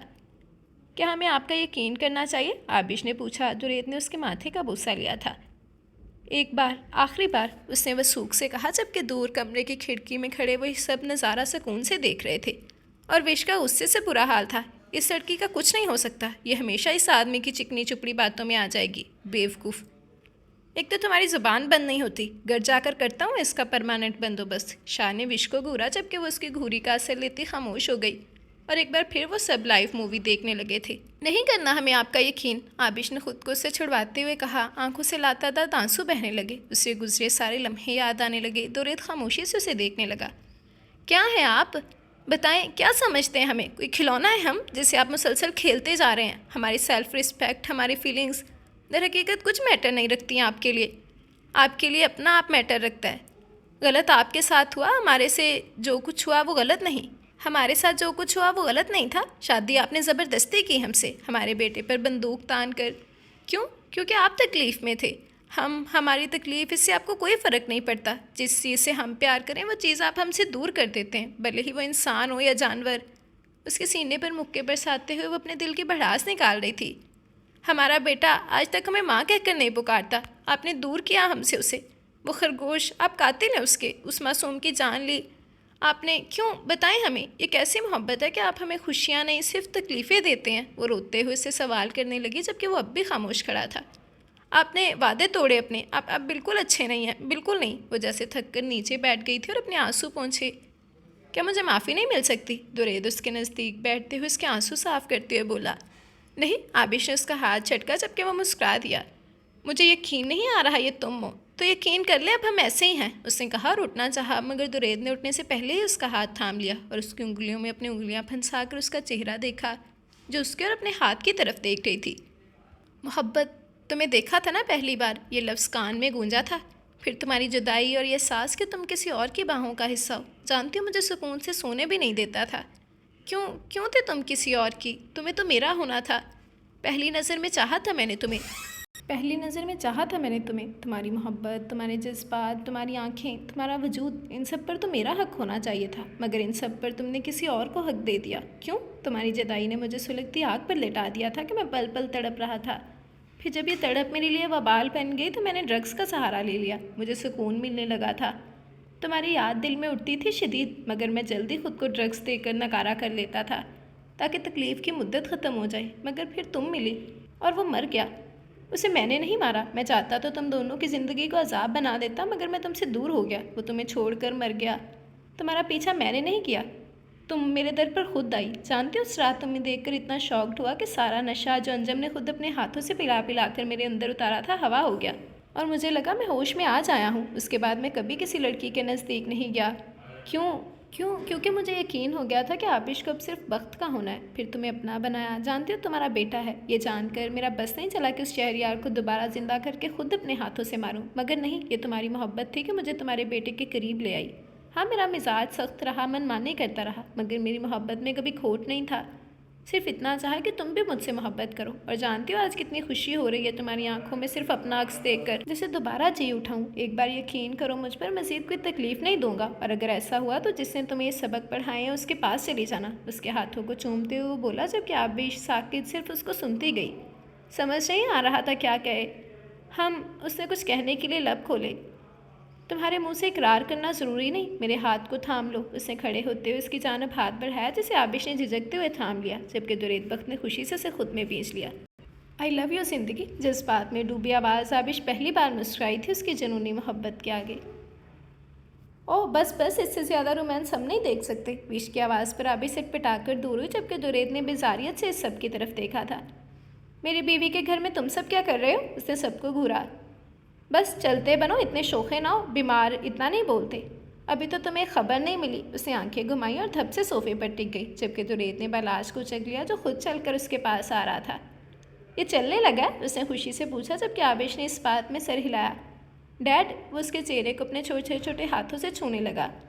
कैसे खबर? उसने विश को देखा। वो तुम्हारी बीवी, अभी वो नॉन स्टॉप बोलती कि शाह ने उसे ठुंगा लगाया था। खुदा के वास्ते विश, थोड़ी सी शर्म कर लो। सरप्राइज़ है, उसने आबिश को भी अपने साथ बिठाते हुए मज़े से कहा। कैसा सरप्राइज़? दुरेद अब भी नासमझी से उसे देखने लगा। उफ, एक तो तुम अंधे हो। विश को गुस्सा आया। आबिश के भरे भरे जिस्म से भी वो अंदाज़ा नहीं लगा सका, जबकि दुरेद ने सख्त घूरी लगाई थी। तमीज़ तो छू कर भी नहीं गुजरी तुम्हें। वो भी सोफे पर बैठ गया। हाँ, तुम्हारे पास तो स्टॉक है ना? उसने भी फ़ौरन बदला लिया। ओके, अब तुम दोनों चुप हो जाओ। उनकी बढ़ती बहस से सिर होकर शाह ने कहा, जबकि अब दुरेद का निशाना सामने मारूफ के साथ खड़ा साइम था। ओ कवारे दुल्हा मियाँ, दूर होकर खड़े हो। और तुम हो क्यों यहाँ? सीधी तरह रिश्ता नहीं लाया जा रहा तुमसे। उसे फ़ौरन ही अटैक किया। मारूफ तो परेशानी हो गई थी, जबकि साइम ने खिसियाकर उसकी तरफ देखा। सर, मैं तो बस के बच्चे, जाओ और रात तक रिश्ता लेकर पहुंच जाना। उसने उसे बाहर की राह दिखाई, जबकि साइम एक आखिरी नज़र उस पर डालकर बाहर निकल गया था। चले बेगम, हम भी? शाह ने विश से पूछा। शाह, लंगूर को खबर तो सुनाने दो, विश ने मासूमियत से कहा। आबिश की हंसी निकल गई, जबकि दुरेद का पारा हारी हो गया। ये फुलझड़ी दोबारा आई तो लास्ट में मैं तेरा कत्ल कर दूंगा। वो भड़का, जबकि विश खिलखिलाते हुए उसे मुँह चिढ़ाती बाहर निकल गई। जल्दी बता देना। जाते जाते वो आबिश को याद दहानी करवाना नहीं भूली थी। तुम्हें साइम से शादी पर कोई इख्तलाफ? उनके निकलते उसने मारूफ से पूछा, जो एकदम घबरा गई। उसके अंदाज ही ऐसे थे और वैसे भी वो कभी उससे नहीं बोलता था। आबिश ने उसको घबराते देखा तो उसके नज़दीक आ गई थी। बताओ मारूफ, तुम्हें अगर कोई इख्तलाफ है तो? उसके पूछने पर मारूफ की आंखें नम सी हो गईं, अपनों की याद भी सिताने लगी, और कुछ तोक़ुफ़ के बाद उसने इनकार में सर हिला दिया। नहीं, मुझे कोई इख्तलाफ नहीं, वो बोली तो आबिश ने सुख का सांस लिया। रात डल आई थी। वो दोनों रूम में आए तो दुरेद का बिल्कुल मूड नहीं था लेटने का या ख़ुद को बीमार महसूस करने का। उसने आबिश की तरफ देखा। चलो लॉन्ग ड्राइव पर चलते हैं, दुरेद ने कहा तो वह हैरान हुई। इस वक्त? जी इस वक्त। उसने आंख मारी तो मुस्कुरा दी। शायद आपको रेस्ट की ज़रूरत है, आबिश ने कहा तो मुंह बना गया। प्लीज़ यार, बाद में आकर आराम से लंबा सा रेस्ट करेंगे ना? उसने मायने खेज नज़रों से उसे देखते हुए कहा। आबिश बगैर कुछ बोले पीठ मोड़ गई थी। शर्मा, बाद में लेना, अभी चलो। उसने उसका हाथ थामा और रूम से बाहर निकल आया। वैसे अजीब लड़की हो, मैंने तुम्हें अपनी खुशी में मुंह दिखाई नहीं दी और तुमने पलट कर मांगी भी नहीं। लड़कियां तो शौहरों का कत्ल करते अगर मुंह दिखाई ना मिले तो। सीढ़ियों से नीचे उतरते हुए उसने उसे याद दिलाया था। विश ने पूछा था हमसे। उसे भी याद आया कि विश ने कितना डांटा था, मगर तब और अब में बहुत फ़र्क था। हाँ, वही पूछ सकती है तुमसे, बहुत तेज़ चीज़ है। गाड़ी का दरवाज़ा खोलते हुए उसने से कहा, जबकि आबिश ने उसे घूरा था। शाह भाई को कितना बुरा लगता होगा, आप कैसे लड़ते हैं उनसे, और इतनी अच्छी तो है। वो भी गाड़ी में ड्राइविंग सीट पर बैठा और गाड़ी पोर्ट से निकाल कर गेट अबूर किया था। बालाज उसकी गोद में ही था, उसे साथ बैठाकर ड्राइविंग करता था। इस वक्त एक मुकम्मल फैमिली लग रही थी। बस रहने दो, अच्छी है। दुरेद ने मुंह बनाया था। आबिश मुस्कुराकर बाहर भागती दौड़ती गाड़ियों को देखने लगी, फिर कुछ याद आने पर पलटी। बख्त, उसने पुकारा। जी जाने बख्त। वो दिलो जान से मुतवज्जो हुआ। आबिश का चेहरा पल में सुर्ख सा हुआ था। वो एक बात कहनी थी। अपने हाथ को उसके हाथों में दबा देखकर वो बोली थी। दुरेद ने स्टीयरिंग बलाश के छोटे छोटे हाथों में थमाया और उसका चेहरा देखने लगा। ये गाड़ी तो ड्राइव करें प्लीज़। वो घबरा गई। मेरा बेटा कर तो रहा है। उसने उसकी कलाई की रग पर होंठ रखे थे। हद तो हो गई है, कभी सीरियस नहीं होते आप। आबिश ने गुस्से से हाथ छुड़वाना चाहा। शिकवे ही शिकवे हैं मेरे महबूब को, क्या करे ये बंदा। उसने ड्रामाई अंदाज में सांस खींचा और उसके खफा खफा चेहरे को देखकर गुनगुनाया। तुम नाराज़ हो, मेरे कितने पास हो, नाजुक नाजुक सी, प्यारी प्यारी सी। बस करें प्लीज़, कभी बेटे का भी ख्याल कर लिया करें। इससे पहले वो मज़ीद फैलता, आबिश ने उसको टोका। बलाज इन दोनों को ही देख रहा था। देखना तुम खुद से भी 4 हाथ आगे बनाओगे अपने बेटे को। देखना तुम खुद से भी 4 हाथ आगे बनाऊंगा अपने बेटे को। उसे बलाज के ब्राउन बालों पर हाथ फेरा था। ऐसे ही ये जानते हो कि वो बिल्कुल उसकी कॉपी बनता जा रहा था। वो फिर से बोली थी, यार जो तुम्हारे बच्चे होंगे ना, उन्हें तुम अपने जैसा बना लेना, मगर मेरा बेटा मेरे जैसा बनेगा, शेर की तरह। कि उसे अंदाज़ा होना चाहिए कि अपनी सल्तनत का वो बादशाह है, एक ज़िद्दी बादशाह जिसे छीनना आता है। कैसा? वो हंसते हुए बोला, जबकि आबिश देखती रह गई। अच्छा बताओ क्या बात कर रही थी? दुरेद ने दोबारा से पूछा तो आबिश ने बलाश को देखा। वो बलाज बोलने लगा, पर हमें अब तक मम्मा नहीं कहता। वो तकरीबन रो देने को हुई जबकि दुरेद का चेहरा हंसी सबक करने में सुर्ख हो गया था। आप हंस लें पहले, आबिश ने खफकी से देखा। अच्छा भाई, नाराज़ मत हो। बलाज, चलो जल्दी से मेरे मासूम से बेबी को मम कहो, उससे कहा तो आबिश एक्साइटेड सी बलाज को देखने लगी। बलाज ने कुछ तोकफ के बाद मम कहा। आबिश ने खुश होकर उसका माथा चूमा था। माशाल्लाह, कभी मुझ पर भी ये करम नवासियाँ कर दिया करो, उसने कहा तो आबिश ने मुंह ही मोड़ लिया। इस आदमी का कुछ नहीं हो सकता था। गाड़ी बड़े सारे शॉपिंग मॉल के सामने रुकी और वो तीनों बाहर आए। हम यहाँ क्या करने आए हैं? आबिश ने इर्द गिर्द खड़े लोगों को देखकर पूछा। क्रिकेट खेलें, दुरेद ने उसको घूरा जबकि वो अपने बेवकूफ़ाना सवाल पर जज्बत सी हो गई। मेरा मतलब शॉपिंग की ज़रूरत तो नहीं है हमें। यार कभी शॉपिंग भी ज़रूरत के तहत होती है। उसने माथा पीटा और उसको खींच कर अंदर की तरफ बढ़ा। हम तो ज़रूरत के लिए ही करते हैं, आबिश ने कहा। यह बड़ा सारा मॉल इस वक्त आधी रात का नहीं बल्कि दिन का मंजर पेश कर रहा था। गार्ड्स के बगैर आकर दुरेद को अपनी गलती का शिद्दत से अंदाज़ा हो गया। लड़कियों का एक ग्रुप उनकी तरफ बढ़ा। ओ माय गॉड, सैयद दुरेद बख्त, उसने उछलते हुए कहा जबकि आबिश घूर कर रह गई। दुरेद के दांत उसकी घूरी पर अंदर गए थे। बाकी लोग भी उनके इर्द गिर्द जमा होने लगे थे। लोग उसके साथ सेल्फी बना रहे थे जबकि आबिश को यह सब जहर ही लग रहा था। सर, आपका रिसेंट शूट बहुत औसम था, आई रियली लव यू, एक लड़की गर्मजोशी से बोली जबकि आबिश ने आंखें सुकेड़ कर उस लड़की को देखा और फिर खूनखार नजरों से दुरेद को, जो खुद गार्ड्स के बगैर इस आफत पर परेशान सा था। बड़े अफसोस से कहना पड़ रहा है कि अब सैयद दुरेद बख्त, वो चबा चबा कर बोली, आप लोगों को स्क्रीन पर नज़र नहीं आ सकेंगे। इन्होंने आज अभी से मॉडलिंग छोड़ दिया है। क्या? सबकी आवाज़ में दुरेद के भी हैरान और परेशान आवाज़ उभरी थी। जी हाँ, उसने गुस्से से कहा और बालाज को उससे लिया। जब आप अपने छछोरे फैन से फ्री हो जाएं तो हरगिज़ हमारे पीछे मत आइएगा। उसके बाजू पर गुस्से से चुटकी काटती आगे चली गई जबकि दुरेद ने अवाम के हुनक चेहरों की तरफ देखा। प्लीज़, मैं फैमिली के साथ हूँ, डिस्टर्ब मत करें। आप भी शॉपिंग करें और मुझे भी करने दें, उसने सहूलत से सबसे कहा और इस झुंड से निकल कर उसके पीछे आया जो ज्वेलरी शॉप पर थी। बहुत तेज़ चीज़ हो, वो मुस्कुराकर बोला तो आबिश ने घूरा और दुरेद ने वहीं डरते हुए कान पकड़ लिया था। सॉरी सरकार, मुझे सिक्योरिटी के साथ आना चाहिए था, वो ऊंची आवाज़ में बोला। लोग उसकी हरकत से महजूज होते हुए उसकी वीडियो बनाने लगे। आबिश को शदीद शर्मिंदगी हुई थी। उसके हाथ नीचे करके उसने बलाज को उसकी गोद में दिया और शॉप से बाहर निकल गई जबकि दुरेद भी हंसता हुआ उसके पीछे ही था। वो बुटीक में ड्रेस देखने लगी तो दुरेद ने उसकी कलाई पकड़ी। चलो आओ मेजर शॉपिंग करें, कहते साथ ही उसे घसीटता हुआ लेडीज़ शॉप में ले गया था। आबिश का चेहरा सुर्ख टमाटर हो गया जबकि दिल की धड़कनें भी बढ़ गई थी, मगर दुरेद को शर्म ना आनी थी ना ही आई। वो मुख्तलिफ चीज़ें उसके लिए ख़रीदता रहा। ट्राई करोगे? उसे एक नाइट ड्रेस उठाकर आबिश से लगाया जबकि आबिश तो दुकान से ही भाग गई थी। उसकी इस हरकत पर जहाँ दुरेद का कहका निकला वहीं और भी लोग जो इनकी तरफ मुतवज्जो थे हंस दिए थे।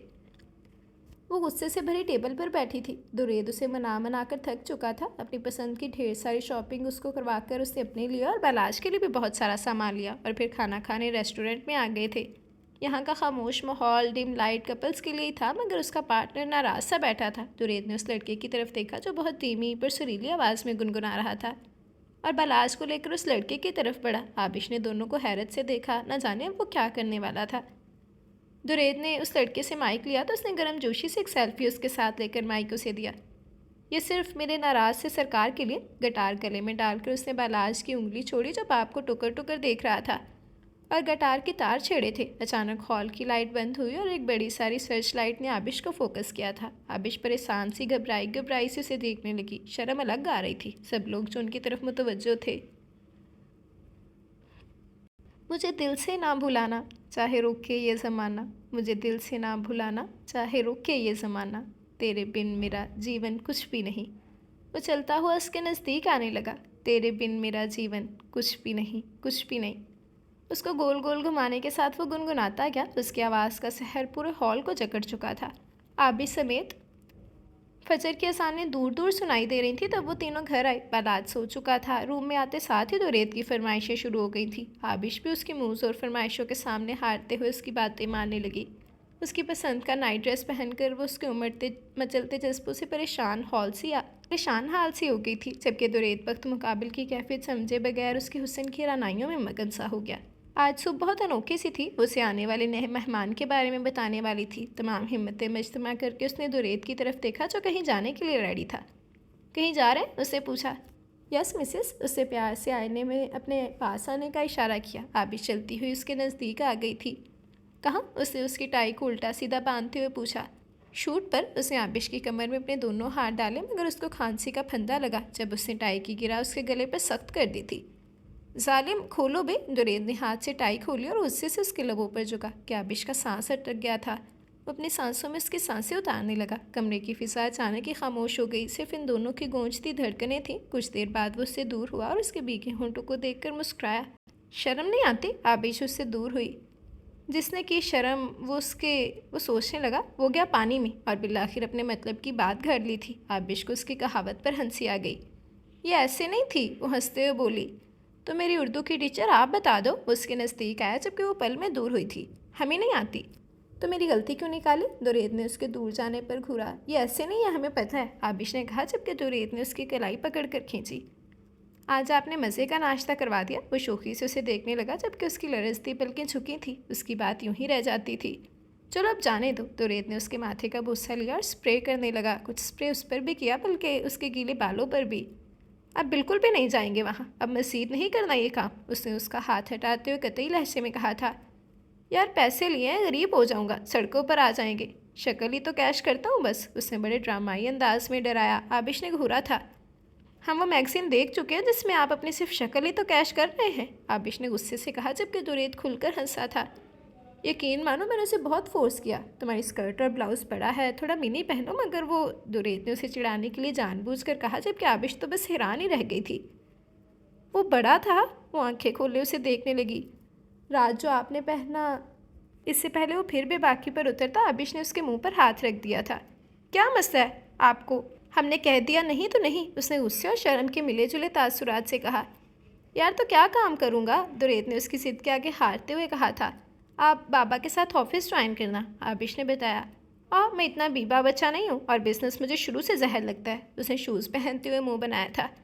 तो ये जहर काम आपको करना पड़ेगा हमारे लिए, मगर नो इंडस्ट्री। उसने जैसे पत्थर पर लकीर फेरी और जुरैद ने गहरा सांस भरा। ओके, आखिरी शूट तो करने दो, पैसा लिया हुआ है, उसने बेबसी से कहा। वापस कर दें, उसने नाक पर से मक्खी उड़ाई। वाह वाह, उसके मिजाज देखकर वाह किए बगैर नहीं रह सका था। वैसे मोटी हो रही हो, खैरियत? अंदाज सरसरी था। आबिश एकदम सुर्ख पड़ गई थी जबकि जुरैद भी उसके सुर्ख टमाटर चेहरे को देखता कि साइम आ गया। सर आप रेडी हैं? आबिश की बात एक बार फिर वहीं रह गई थी। यार तुम्हारी मैम है ना, ये जाने नहीं दे रही हैं। उसने कमज़ोर से लहजे में बेचारगी से साइम को देखा तो साइम को हंसी आ गई जबकि जुरैद को गुस्सा। मुंह उठाए दंदनाते हुए ससुराल की हवा खाने आ जाते हो, निकलो यहाँ से। और अवैस रज़ा का हाथ जोड़कर पैसे दे देना। उसे डांटने के साथ साथ उसे कहा तो मुंह बनाता बाहर निकल गया था। अब खुश? जुरैद ने उसकी तरफ देखा जो मुस्कुरा रही थी। बहुत खुश, वो अचानक ही बोली जबकि जुरैद मुस्कुरा दिया था। साइम का रिश्ता उसके घर वाले ले आए थे। जुरैद ने फ़ौरन ही एक्सेप्ट कर लिया और बड़ी हवेली में एक बार फिर से शादी की तैयारियां होने लगी थी। अली से भी किसी लड़के को पसंद करती थी और उसका भी रिश्ता फाइनल हो गया, मगर वो आबिश, जुरैद या बलाज में से किसी से बात नहीं करती थी। बड़ी हवेली की पुरसकून फिजा सबके चेहरों पर मुतमईन मुस्कुराहट थी। मारूफ की मेहंदी पर अलीसे का निकाह रखा गया था। अलीसे ने मारूफ के साथ शादी पर शदीद इख्तलाफ किया था, मगर दादा जान की सख्ती से डांटने पर वो खामोश हो गई थी। और यूँ एक हफ्ते के गैप से शादी के फंक्शन शुरू हो गए। आबिश जुरैद को अब तक खुशखबरी के बारे में नहीं बता सकती थी। उसने कोई सवाल भी नहीं किया। शायद वो जानता था और जानकर अनजान बन रहा था। विश भी उसे बता चुकी थी कि अब तक तो वो जान चुका है, बस तुम्हारे मुंह से कहने का इंतज़ार कर रहा है। उसका भरा भरा जिस्म सब पर वाज़ा कर चुका था। शगुफ्ता बेगम ने भी खुद से उससे सवाल किया और मुस्बत जवाब मिलने पर उनकी खुशी देखने लायक थी। उन्होंने उसका सदका दिया, मुलाजमाओं में मिठाइयाँ बांटी। सबको तकरीबन इस खुशखबरी का पता चल गया था और जुरैद वक्त उसके बोलने के इंतज़ार में था, मगर वो अब हर हाल में उसे ये बात बता देना चाहती थी। वो कमरे से बाहर उसी को ढूंढने निकली थी कि अचानक सीढ़ियों पर उसका पाँव फिसला और वो पूरे वजूद समेत सीढ़ियों से नीचे आ गिरी। दिलखराश चीखें उसके लबों से निकली थी। हॉल में मौजूद लोग मुलाजिम उसकी तरफ लपके जबकि सामने से आते जुरैद ने एक नज़र सीढ़ियों पर ऊपर होने खड़ी अलीसे को देखा और फिर नीचे तड़पती अपनी जान को। वो दौड़ता हुआ उसके नज़दीक पहुंचा। आबिश, उसकी बंद होती आंखों को देखते हुए उसने उसके चेहरे पर हाथ फेरा जो पीठ पकड़े हुए थी। आंखों से आंसू निकल रहे थे। बख्त, हमारा बच्चा, वो बोली और फिर आंखें बंद हो गई। उसका तड़पता वजूद साकित हो गया। अलीसे, जुरैद वहीं से दाड़ा। सभी अलीसे की हरकत पर हैरान थे जबकि वो बदहवास से नफ़ी में सर हिला रही थी। अगर मेरी बीवी को कुछ हुआ तो कसम है मुझे, मैं तुम्हें जलाकर राख कर दूंगा। वो उड़ाया और उसका वजूद बाहों में भरकर बाहर की तरफ दौड़ा जहाँ साइम गाड़ी लिए खड़ा था। कितना इंतज़ार था कि वो खुद ये खबर उसे बताए, और बताई भी कैसे। उसकी तकलीफ़ पर वो बुरी तरह बेचैन था। बच्चे से ज़्यादा आबिश की फ़िक्र ने उसके उसान ख़ता कर दिए थे। वो हॉस्पिटल पहुंचा तो इमरजेंसी में आबिश को दाखिल कर लिया गया था। आईसीयू के दरवाजे से चिपका खड़ा वो इस वक्त शदीद इज़्तिराब का शिकार था। बेटे बैठ जाएं, प्लीज़ दुआ करें, कुछ नहीं होगा। शगुफ्ता बेगम ने उसको हाल से बेहाल होता देख चेयर पर बिठाना चाहा, जबकि वो लफ्ज़ दुआ पर अटक गया था। उसने कभी दुआ नहीं मांगी थी, मगर आज आबिश के लिए उसके हाथ फिज़ा में बुलंद हुए और वो रब के हजूर उसकी ज़िंदगी की भीख मांगने लगा। सब उसकी कैफियत समझ सकते थे, मगर वो किसी से हमदर्दी नहीं चाहता था। तभी किसी को भी पास आने नहीं दिया। उसका बस नहीं चल रहा था अलीज़े की गर्दन दबा दे। मुशक्क़त अमेज़ इंतज़ार के बाद डॉक्टर बाहर निकला। सॉरी, हम आपका बेबी नहीं बचा सके, उसने अफसोस से कहा, जबकि मारूख विश और शगुफ्ता बेगम तो बाकायदा रोने लगी थी। डॉक्टर, मेरी वाइफ, उससे इस खबर से कोई फ़र्क नहीं पड़ता था, सिर्फ आबिश की खैरियत चाहता था। जी, she is out of danger. उन्होंने जैसे उसे नई ज़िंदगी की नवीद सुनाई। क्या मैं मिल सकता हूँ, उसने पूछा। डॉक्टर ने मुस्कुराकर इस बात में सर हिलाया और वो पल की चौथाई में आईसीयू में चला गया था। हमें माफ़ कर दें वक्त, वो कोई हज़ारवीं बार रो रो कर उससे माफ़ी मांग रही थी। पछतावा ही पछतावा था, ना वो उसे बता सकी ना उसका बच्चा ज़िंदा रह सका। दुरेद खामोशी से उसे रोता हुआ तड़पता हुआ देख रहा था। अफसोस तकलीफ़ उसे भी हुई थी। वो इस वक्त अलीसे को कत्ल कर देने के दर पर था। यकीन मानो, मैं उस लड़की को ज़िंदा गाड़ दूंगा जिसने हमसे हमारी खुशी छीनी है। वो फनकारा और उसके आंसू साफ किए। जिसने तुम्हारी आंखों में आंसू सजा दिए। उसके माथे का बोसा लिया, जबकि वो हैरान से उसे देखने लगी। वक्त, वो फूट फूट कर रो दी। उसने उसके होंठों पर हाथ रख दिया। बस चुप, अब सिर्फ मेरा इंतकाम देखो। ये मेरी औलाद थी, किसी का फजूल माल नहीं था जो उससे मार दिया। वो गुस्से से पलटा। नहीं वक्त, हाँ, हमें छोड़कर मत जाएं, आबिश चीखी, मगर वो सुने बगैर ही वहाँ से तेज़ी से निकला था। क्या किया ये तुमने अली से? इंतकाम में इतनी अंधी हो जाओगी तुम, मुझे अंदाज़ा नहीं था, नसरीन ने उसे लुटारा। नहीं मम्मा, मैंने कुछ नहीं किया, मैं सच कह रही हूँ, अली से बोली, जबकि उन्होंने गुस्से से घूरा। उसे अंदाज़ा नहीं था कि बच्चा मर ही जाएगा, और अब झूठ का सहारा लेती वो सबको सफाइयाँ दे रही थी। बकवास बंद करो, सबने देखा है, तुमने उसे धक्का दिया है। जानते हो उसका बच्चा मर गया, और बख्त तुम्हारे साथ क्या करेगा? जब मैंने कुछ नहीं किया तो आप लोग मान क्यों नहीं रहे? अलीसे चीखी। आखिर बख्त का सोचकर भी दिल खौफ से सुकड़ रहा था, जबकि उसके रूम का दरवाज़ा धाड़ से खुला। बख्त सुर्ख नज़रों से उसे देख रहा था। अलीसे को इस वक्त उससे शदीद खौफ आया। बख्त बेटे, बात सुनो, माफ़ कर दो, गलती हो गई बच्चे से। बच्चे से? नसरीन बेगम ने बख्त के तेवर देखते हुए कहा, जबकि वो बगैर उनको जवाब दिए उसकी तरफ बढ़ा। वक्त, मैं सच कह रही हूँ, ये मैंने नहीं किया। अलीसे का लहजा नमसा हो गया था। दुरेद ने एक झटके से उसके बालों को अपनी मुट्ठी में जकड़ा और खींचता हुआ रूम से बाहर ले आया।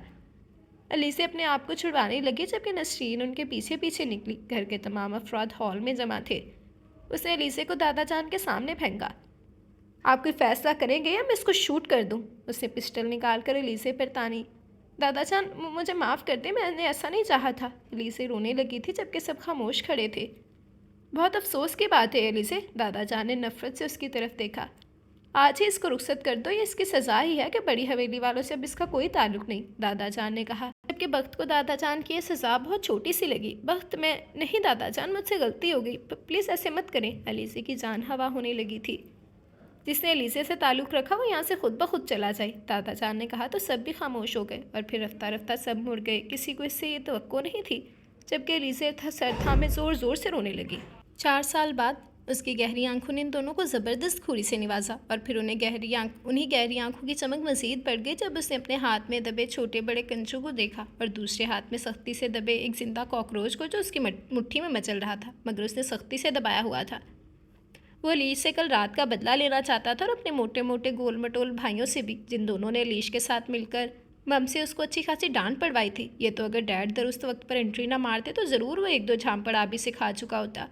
हालांकि उसने कुछ खास बुरा नहीं किया था, वो तो बस इन दोनों के साथ खेल रहा था, और खेल ही खेल में इन दोनों को इतना मारा था कि उनके गाल बुरी तरह सुर्ख हो गए थे, और वो इन दोनों की सारी चीज़ें भी खा चुका था।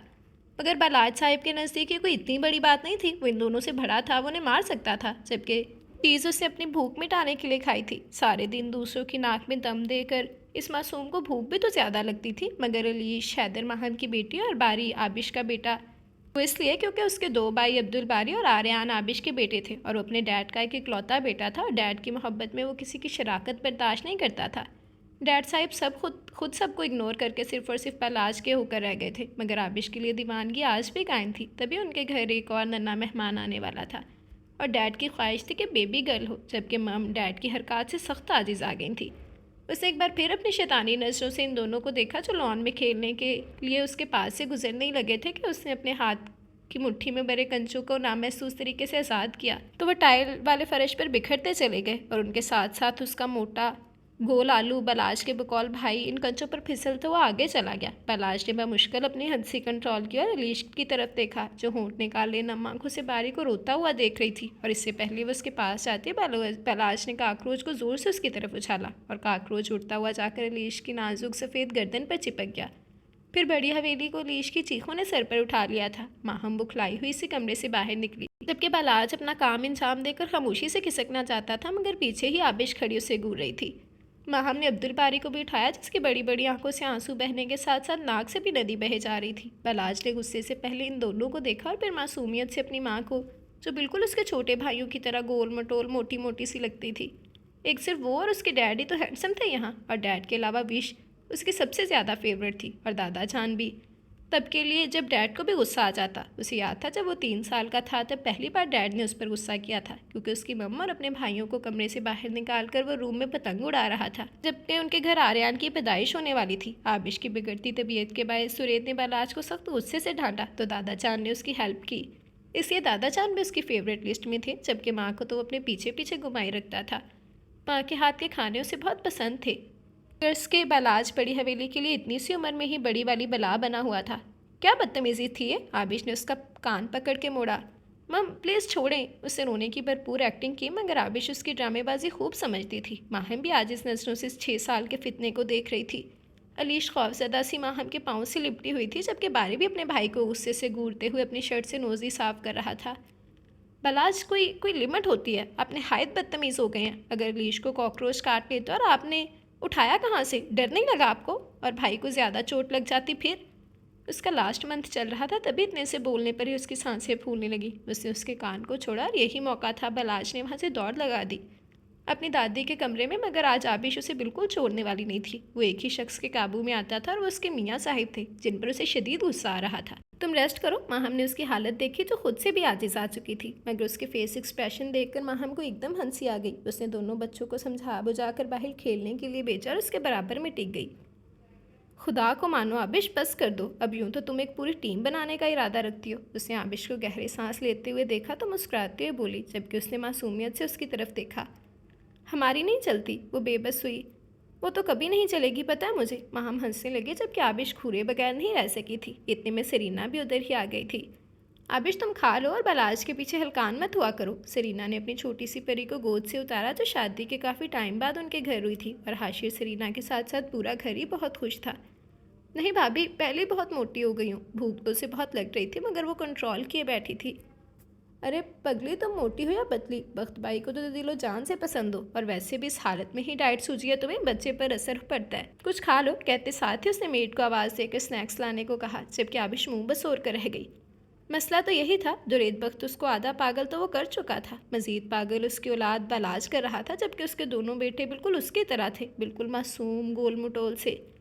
आर्यान तो खाने का हद से ज़्यादा शौकीन था, और इस वक्त भी वो किचन में ही था। जब वो बाहर निकला तो उसका पूरा चेहरा चॉकलेट से भरा हुआ था। मैम प्लीज़ आर्यान साहब को अपने पास बिठाएं, इन्होंने चॉकलेट ढूंढने में पूरा किचन ख़राब कर दिया है। मेड ने आर्यान का हाथ उसके हवाले किया तो आबिश बेबसी से उसे देखने लगी, जो अपने 3 दांतों की नुमाइश कर रहा था। मतलब अभी वो उसे मासूम समझ रही थी। उसकी शक्ल देख सरीना और माहम का कहका निकला, जबकि आर्यान हाथ छिड़वाकर परी के साथ खेलने लगा। मेड ने स्नैक्स ला कर रखे तो वो तीनों हल्की फुल्की बातों के दौरान खाने लगी। इसी दौरान शगुफ्ता बेगम और नसरीन भी वहीं आ गई। अलीसे को रुखसत करने के बाद किसी ने आज तक उससे राब्ता नहीं रखा था। वो दुरेद आबिश से माफ़ी मांगना चाहती थी, मगर कभी दुरेद ने मौका ही नहीं दिया, हत्ता कि दादा जान की वफ़ात पर भी।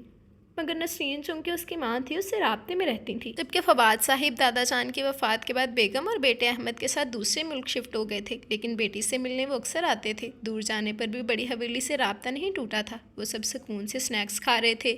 ये जाने बगैर बलाज के होते हुए कोई सुकून से रह सकता है? बलाज सुकून से परी और आर्यान के पास आकर बैठा और बोर नज़रों से इनके बोर खेल देख रहा था, मगर अचानक ही उसकी दिमाग में ज़बरदस्त आइडिया आया और उसने इन दोनों को साइड पर किया, जहाँ से इन सब की नज़रें उस पर जल्द ना पड़े।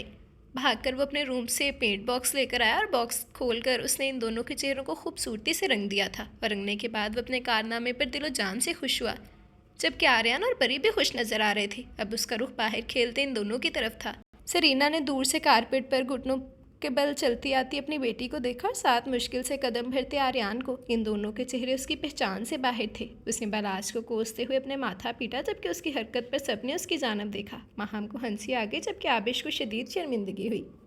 इससे पहले वो उठकर उनके मुंह धुलाती सरीना ने उसे इशारे से बैठने का कहा और खुद उनको फ्रेश करने की गर्ज से गोद में भरकर वॉशरूम की तरफ चल दी। हेलो मोटी, वक्त ने ऑफिस बैग बेड पर फेंका और अपने गोल मटोल बीवी के गाल पर जोर से किस किया। वक्त गुजरने के साथ साथ आबिश की मोहब्बत उसके दिल में कम नहीं हुई थी, बल्कि हर बच्चे की पैदाइश पर 100 गुना बढ़ जाती। मगर इस वक्त उसे कमरे में कोई भी बच्चा नहीं दिखा, जबकि बीवी का चेहरा भी सूजा हुआ था। मतलब फिर उसके हीरो ने कुछ किया था। खैरियत, उसने उसकी उंगलियों में उंगलियां फंसाई थी जबकि आबिश ने हाथ झटक दिया। उफ, ये नखरे। सर आंखों पर उसकी कलाई की रग को चूमते हुए वो उसके चेहरे को देख रहा था। हम आपको बता रहे हैं, मज़ीद कोई भी बेबी हम अफोर्ड नहीं कर सकते। आबिश ने कहानी खुद से शुरू की। अच्छा, दुरेत ने हंसी रोकी। मगर मेरा इरादा नहीं अभी रुकने का, उसने कहते साथ उसकी गोद में सर रखा। जगह इतनी सी थी उसकी गोद में, मगर फिर भी उसने सर रख लिया और आबिश उसके गने बालों में उंगलियां चलाने लगी। प्लीज़ वक्त, हम थक गए हैं, उससे मुंह बसोरा जबकि वो आंखें मूंदे ही मुस्कुराया था। ओके, 2-3 साल बाद सोच लेंगे फिर से, उससे अपने नज़दीक उसकी मुश्किल आसान की जबकि आबिश ने उसको घूर के देखा। सिर्फ घूरने के अलावा वो कुछ कर भी नहीं सकती थी। ओके मेरे गोलगप्पे, घूरो मत, बेबी गर्ल हो जाए देन स्टॉप। उसने उसकी गर्दन में हाथ डालकर चेहरे के करीब करना चाहा, मगर बैली की वजह से वो उस तक झुक नहीं पा रही थी। अगर बेबी गर्ल ना हुई, आबिश ने उसकी आंखों में देखा, तो जाने मन हम कौन सा थक गए हैं, लगे रहेंगे अपनी मुहिम में। उसने उसको आंख मारी थी। आबिश उससे दूर हुई और उसका सर अपनी गोद से हटाकर खफकी से लेट गई। दुरेत ने उसको देखा और ढेर सारा प्यार उसके फूले फूले चेहरे पर आया। यही तो वजह थी वो उसको प्यार करने से बाज नहीं आ सकता था। अच्छा, ज़्यादा ना सोचो, जो कहोगी वही होगा, ओके। उसने उसके बराबर में लेटते हुए उसको अपनी बाहों में भर लिया था। वक्त बलाज बहुत तंग करता है, उसके सीने पर सर टकाए वो थके थके अंदाज में उसे बताने लगी।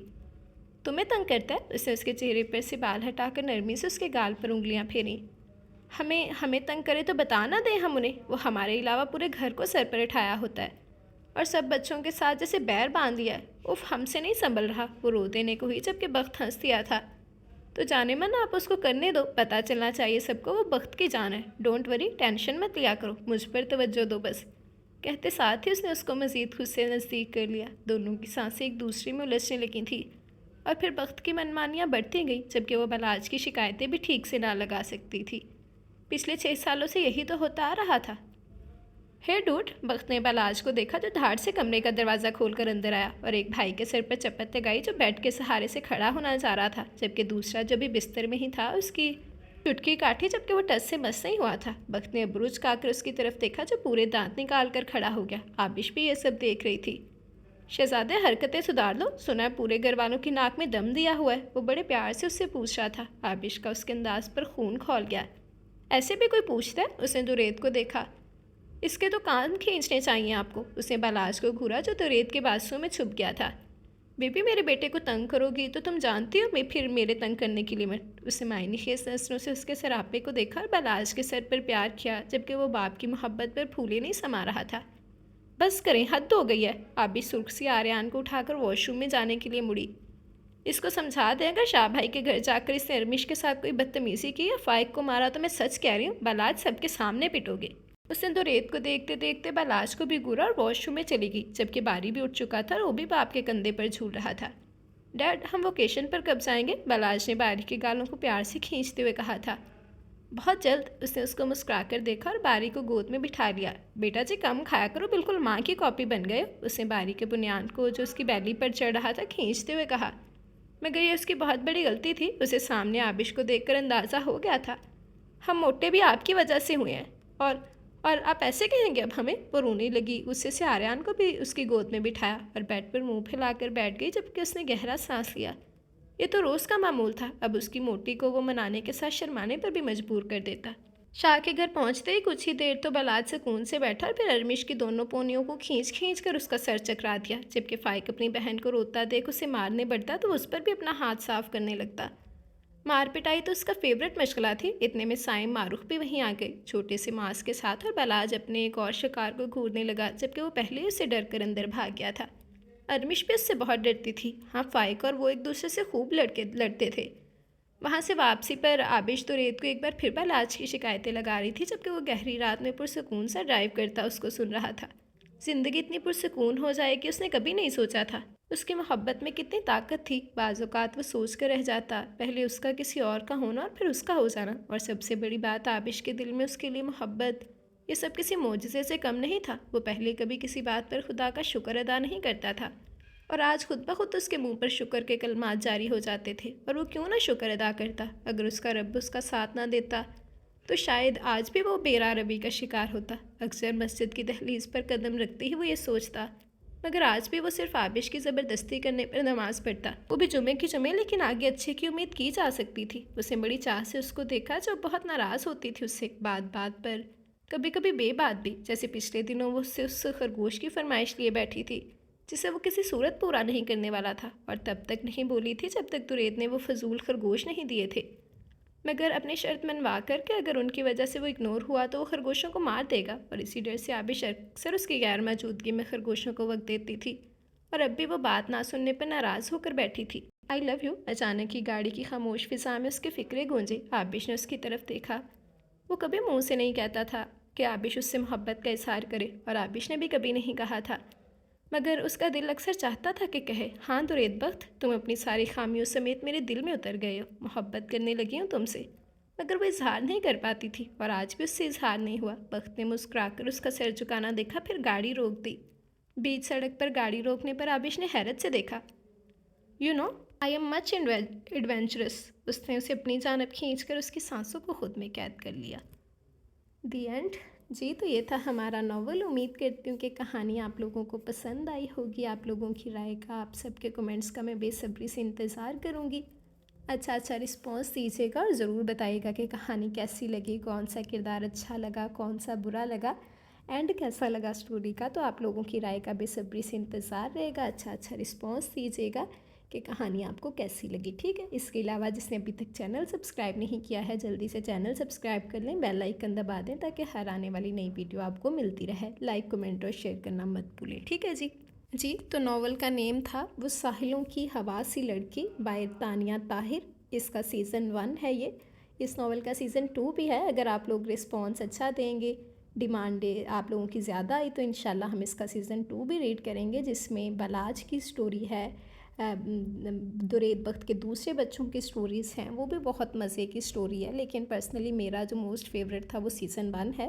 नो डाउट सीज़न 2 भी बहुत मज़े का है, लेकिन जो दुरेद का स्वैग है ना, वो फिर बलाज में वो वाली बात नहीं थी। लेकिन फिर भी है तो औलाद दुरेद की ही ना, तो फिर वो भी स्टोरी अच्छी है। तो अगर आप लोग अच्छा रिस्पॉन्स देंगे तो इंशाल्लाह हम सीज़न 2 भी जल्द ही रीड करेंगे। बाकी आप लोग ज़रूर बताइएगा कि आप लोगों को नावल कैसा लगा। आप सबकी राय का, आप सबके कमेंट्स का मैं बेसब्री से इंतज़ार करूँगी।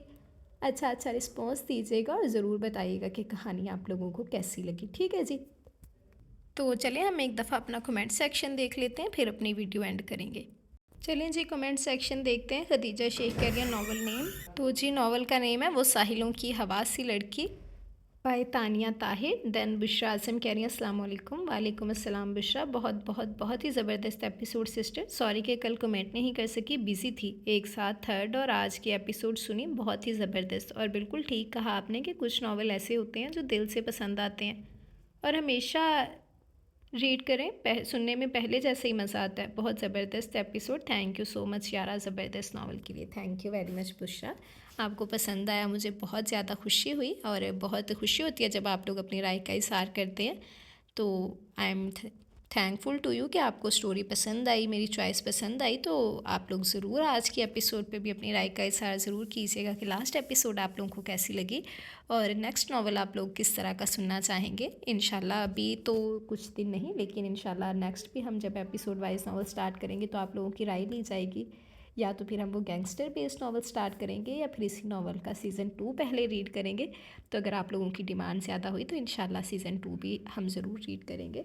देन माजिदा सलीम ने लाइक किया है, thank you very much Majida. Again कह रही हैं ज़बरदस्त ज़बरदस्त, थैंक यू वेरी मच, आपको अच्छा लगा, मुझे खुशी हुई, आगे भी आपकी राय का इंतज़ार रहेगा। सहर कह रही हैं एपिसोड वाली स्टोरी ज़्यादा अच्छी है, 10-12 घंटे वाली स्टोरी पढ़ी नहीं जाती, आप ऐसे ही नावल भी दिया करें। थैंक यू वेरी मच, जी ज़रूर, इंशाल्लाह, क्यों नहीं, आप लोग बस अच्छा रिस्पॉन्स दें, तो आप लोगों की डिमांड्स के लिए ही तो मैं यहाँ हूँ, डिमांड्स पूरी करने के लिए ही। अगेन सहर कह रही हैं super story, thank you very much सहर। देन हमदान शेख कह रहे हैं आप भी प्लीज़ मिस्टर हैंडसम को कुछ नहीं होना चाहिए, दुरेद माई क्रश। ओके भाई, कुछ नहीं कर रहे हम आपके मिस्टर हैंडसम को। ज़रूर बताइएगा कि कैसी लगी लास्ट एपिसोड, और कुछ नहीं किया आपके मिस्टर हैंडसम को, लेकिन आपके मिस्टर हैंडसम ने पूरी क्रिकेट टीम बना लिया, तो ज़रूर बताइएगा एंड कैसा लगा आपको। बाकी thank you very much. Mohammad Ali vlog कह रहे हैं nice novel, thank you very much. Urdu में क्या करेंगी तो मैं इंग्लिश की समझ।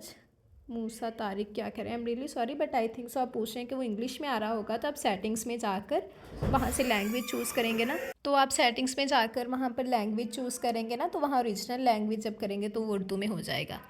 दैन कुल्तरा बॉय गेमिंग कह रहे हैं सुपर अमेजिंग ज़बरदस्त episode, thank you very much, आपको अच्छी लगी, मुझे खुशी हुई, आगे भी आपकी राय का इंतज़ार रहेगा। माजिद शाह कह रहे हैं splendid novel, I have read, thank you very much. Anjum Bhatt कह रहे हैं बहुत अच्छा नॉवल है, thank you very much Anjum Bhatt. Then Arsa Batool कह रही है मैंने लास्ट 1 मंथ से आपके चैनल के सारे नॉवल सुन लिए हैं, क्या बात है भाई, कैसे लगे आपको, और all of them are amazing, thank you very much. आप प्लीज़ APYC नॉवल दिया करें, वो बहुत अच्छे होते हैं, क्यों किसी और चैनल पर ऐसे अमेजिंग नॉवेल्स नहीं मिलते। आप ऐसे मज़े की स्टोरीज़ कहाँ से ढूंढती हैं आप भी, वैसे वैसे आज की एपी बहुत अमेजिंग थी, बिल्कुल आपकी वॉइस की तरह, मुझे तो अब बस एंड का वेट है। थैंक यू वेरी मच इरसा, ज़रूर बताइएगा कि एंडिंग आपको कैसी लगी आज की story, and thank you very much for your appreciation. इंशाल्लाह ज़रूर एपिसोड वाइज नॉवेल्स भी मैं बहुत देती हूँ, मेरे चैनल पर बहुत सारे एपिसोड वाइज नॉवेल्स पड़े हुए हैं, आप उन्हें भी विजिट करें, यकीनन आपको अच्छे लगेंगे, सुने, और इंशाल्लाह आगे भी आपकी डिमांड पर ज़रूर एपिसोड वाइज नॉवल आते रहेंगे, बस आप लोग रिस्पॉन्स अच्छा दीजिएगा, ठीक है जी। देन शाजिया अनवर कह रही हैं बहुत ज़बरदस्त एपिसोड थी आज की, बहुत मज़ा आया, मैंने सब एपिसोड में कमेंट्स किए पर लेट हो गई थी, जब तक मैं कमेंट करती हूँ आप शायद रिकॉर्डिंग कर चुकी होती हैं। बिल्कुल ऐसे होता है, एक्चुअली मैं ना सुबह फ़र्स्ट टाइम कर लेती हूँ, अभी आप देखिए 11:18 हो रहे हैं, ये सुबह के मतलब जो 11 होते हैं वो हो रहे हैं, तो मैं टाइम से रिकॉर्डिंग कर लेती हूँ, तो आपका कमेंट थोड़ा आई थिंक 12-1 बजे के 2 बजे के करीब आता है, तो इस वजह से हो जाता है, लेकिन वो फिर मैं अगली वीडियो में देख लेती होती हूँ। तो मैं लॉन्ग कमेंट कहाँ है कर चुकी होती हैं, सब एपिसोड में मैंने लॉन्ग कमेंट्स किए हैं, पर लेट अब टाइम से कोशिश करूँगी। और जब दुरेद ड्रग्स के लिए घुटनों पर बैठता रोकर इल्तिजा कर रहा था तो मुझे रोना आ गया, मैंने भी किसी को देखा था ऐसी हालत में, ऐसी बेबसी और असियत के उफ़ अल्लाह पाक बचाए ऐसे नशे की आदत से। नशा करने वाले से ज़्यादा असियत उनके माँ बाप को झेलनी पड़ती है, नो डाउट, आप बिल्कुल सही कह रही हैं, और ऐसा ही होता है, बस अल्लाह पाक महफूज रखे इस बुरी लत से। और आजकल तो नाउज़ुबिल्लाह, अल्लाह पाक माफ़ करे हम सबको सीधे रास्ते पर चलाए, कि बहुत ज़्यादा लोग इस तरफ हो चुके हैं कि नौजवान नस्ल ही नौजवान बच्चों को जो भी आ रहे हैं उन्हें नशे पे लगा रही है, तो अल्लाह पाक बस महफूज रखें। बाकी थैंक यू वेरी मच शासिया, आपका कमेंट हमेशा की तरह बहुत मज़े का था, आगे भी आपकी राय का इंतज़ार रहेगा, ज़रूर बताइएगा कि लास्ट एपिसोड आपको कैसी लगी। शहनाज अफ़ीफ़ कह रही हैं ज़बरदस्त, awesome, amazing, very nice, thank you very much Shahnaz. I think so मेरा नेट चला गया है, लाइट बंद हो चुकी है ना। मिनबुन कह रहे हैं ड्रग एडिक्शन से स्ट्रगल मैंने अपनी रियल लाइफ में लोगों को करते देखा है, और बहुत मुश्किल चीज़ है ये, बस अल्लाह पाक हम सबको महफूज रखे, thank you very much. Zainab Sagheer कह रही हैं इस नावल का सीज़न 2 भी पढ़ना, वो भी बहुत मज़े का है, दुरेद के बच्चों का। इंशाल्लाह ज़रूर, अगर आप लोगों ने रिस्पॉन्स अच्छा दिया तो हम सीज़न 2 भी ज़रूर पढ़ेंगे। स्टोरी एक्साइटेड हो रही है, मिनबुन कह रहे हैं थैंक यू वेरी मच, ज़रूर बताइएगा लास्ट एपिसोड कैसी लगी। अशर गुलफराज कह रहे हैं मैं वेट करूँगा आप भी, जी ज़रूर बताइएगा कि अब लास्ट एपिसोड कैसी लगी। अल्लाह, आपने लास्ट पार्ट लिखा था, सेकंड लास्ट पार्ट लिखा था डियर, मैंने सेकंड लास्ट आज अपलोड हो जाएगा। देन पाकिस्तान प्रोग्रामर कह रहे हैं नॉवल का नाम बता दें प्लीज़। नॉवल का नेम है वो साहिलों की हवासी लड़की बाय तानिया ताहिर। देन अस्सलाम वालेकुम पाकिस्तानी प्रोग्रामर कह रहे हैं वालेकुम अस्सलाम। कुकिंग विद नाज कह रही हैं ज़बरदस्त episode, thank you very much. Maria Faheem कह रही हैं अस्सलाम वालेकुम डियर राइटर, जी वालेकुम अस्सलाम, and I am not writer dear, I am a narrator. Then Maria Faheem कह रही हैं आई एम 4th वन। कैसा लगा मारिया आपको नॉवल? अपनी राय का इज़हार ज़रूर कीजिएगा। शासिया कह रही हैं वालेकुम अस्सलाम सिस। अशर कह रहे हैं, अशर गुलफराज कह रहे हैं I am second. Haris Khan कह रहे हैं शुक्रिया आप भी, thank you very much Haris Khan. Then Shazia Anwar कह रही हैं और आबिश का हम कहना ही और दुरेद का चिढ़ना। और वो उसका चिढ़ना छोड़ो, वो जब उस पर टॉन्ट मार कहता है आप और हम यहाँ पर कितने से हैं, और वो मतलब वो सीन्स बहुत मज़े के थे, मुझे लिटरली मुझे खुद बहुत पसंद है। Thank you very much Shazia. वालेकुम अस्सलाम सिस, कैसी हैं आप? मैं कुछ बेहतर हूँ और थर्ड पार्ट भी बहुत मज़े का है, फर्स्ट और सेकंड की तरह। और आबिश वक्त की शादी होनी चाहिए और शाह और विश के भी अच्छे अच्छे सीन्स होने चाहिए। और बलाज वाह माँ से ज़्यादा जुरेद के पास आता है। और अलीसा उफ स्टोरी बहुत मज़े की चल रही है। और सिस हम तो रिस्पांस देते हैं, प्लीज़ सब अच्छा रिस्पांस दिया करें प्लीज़। मैं भी कुछ दिनों से लेट कमेंट कर रही हूँ तबीयत की वजह से, सॉरी, वरना अच्छी स्टोरी हो तो एपिसोड नॉवल अच्छे लगते हैं बिल्कुल। बाकी thank you very much Shazia. कैसी तबीयत है अब आपकी? और सब रिस्पांस दिया करें भाई, अच्छे बच्चे बन जाओ। और स्टोरीज़ एपिसोड वाइज नॉवेल्स की मैं आप बहुत गिन चुन के ही लाती हूँ और ऐसी लाती हूँ कि आप सबको पसंद आए। तो इस बात की तो मैं गारंटी देती हूँ कि एपिसोड वाइज आप लोग बिना किसी झिझक के स्टार्ट कर दिया करें, क्योंकि वो स्टोरी बहुत ही मज़े की होती हैं। मैं फुल उस पर अपना करके ना रिसर्च करके फिर उन्हें लाती हूँ, बिकॉज़ मुझे पता चल गया कि आप लोगों की चॉइस और मेरी चॉइस बहुत मिलती जुलती है। तो जो स्टोरीज़ मेरी मोस्ट फेवरेट होती है ना एपिसोड वाइज नॉवेल्स में, मैं सिर्फ वही लाती हूँ। तो बस आप लोग रिस्पॉन्स अच्छा दिया करें। बाकी thank you very much Shazia. Abdul Saboor Gulfaraz Hussain कह रहे हैं मान जाएगी next please ep. Okay, next episode 7 बजे अपलोड हो जाएगी, best, thank you very much. Safar Attari कह रहे हैं प्लीज़ नेक्स्ट पार्ट इंशाल्लाह रात 7 बजे अपलोड हो जाएगा। देन राबिया इरफान कह रही हैं ज़बरदस्त नावल है, thank you very much Rabia Irfan. Actually पता नहीं आई डोंट नो कि 2 दिन हो गए मेरी आंखों में ना जलन सी हो रही है, अजीब उसमें से ना पानी सा निकल रहा है आंखों में से। आई थिंक सो कोई एलर्जिक रिएक्शन हो गया, डोंट नो। लेकिन मेरी मम्मा के तो मुताबिक है कि ये मेरे स्टमक का कोई इशू बना है, जिसकी वजह से मेरी आंखें में जलन हो रही है, आंखों में ख़ारिश हो रही है। तो इस वजह से ना अभी मुझे पढ़ते हुए मुश्किल हो रही है, समझ नहीं आ रहा होता है, मेरे लफ्ज़ कुछ लिखा होता है, पढ़ कुछ रही होती हूँ। तो I am really sorry for that. That Shazia Anwar कह रही हैं वालेकुम अस्सलाम सिस, बहुत ही प्यारा नावल है, करैक्टर बहुत अच्छे हैं और शहरयार नाम मरता पर चले नावल कैसे आगे बढ़ता। बिल्कुल, उन्होंने वक्त की एंट्री नहीं करवानी थी। वैसे शहरयार का करैक्टर भी नो डाउट बहुत ही मज़े का था। और वक्त जैसे लोग नावल में हीरो ज़बरदस्त, पर रियल लाइफ में कभी ऐसे लोगों को पसंद नहीं किया जाता। नावल बहुत अच्छा है, नो डाउट, बिल्कुल आप सही कह रही हैं कि रियल लाइफ में बिल्कुल ऐसे लोगों को पसंद नहीं किया जाता। और मेरे मुताबिक ऐसे लोगों को पसंद किया भी नहीं जाना चाहिए। एक ऐसा शख्स जिससे जो नशा करता है, जो गैर औरतों के साथ ताल्लुकात रखता है, जिसे औरत की इज्जत का नहीं पता, तो आई डोंट थिंक सो कि उसे हीरो मानना चाहिए। लेकिन वो बात फिर वही आ जाती है ना कि कहानियों में ये चीज़ें अट्रैक्ट करती हैं, लेकिन रियल लाइफ में ये बिल्कुल भी अच्छी चीज़ नहीं मानी जाती और ये ठीक भी है कि इसे मानना भी नहीं चाहिए। देन राज सिंह कह रहे हैं very nice novel, thank you very much Raj Singh. Simple and tasty cookings कह रही हैं अस्सलाम वालेकुम, कैसी हैं आप? वालेकुम अस्सलाम, अल्हम्दुलिल्लाह मैं बिल्कुल ठीक हूँ, आप कैसी हैं?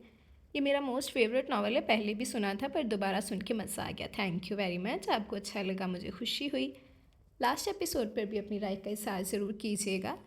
राबिया इरफान कह रही हैं बहुत ज़बरदस्त, thank you very much Rabia Irfan ji. तो ये थे हमारे आज के कमेंट्स। उम्मीद करती हूँ कि आप लोगों को आज की हमारी स्टोरी की लास्ट एपिसोड पसंद आई होगी। अपनी राय का इज़हार ज़रूर कीजिएगा, अच्छा रिस्पांस दीजिएगा और ज़रूर बताइएगा कि लास्ट एपिसोड आप लोगों को कैसी लगी। और अगर आप लोगों ने डिमांड ज़्यादा की और अच्छा रिस्पांस दिया तो इंशाल्लाह मैं इसके सीज़न 2 के बारे में भी सोचूंगी।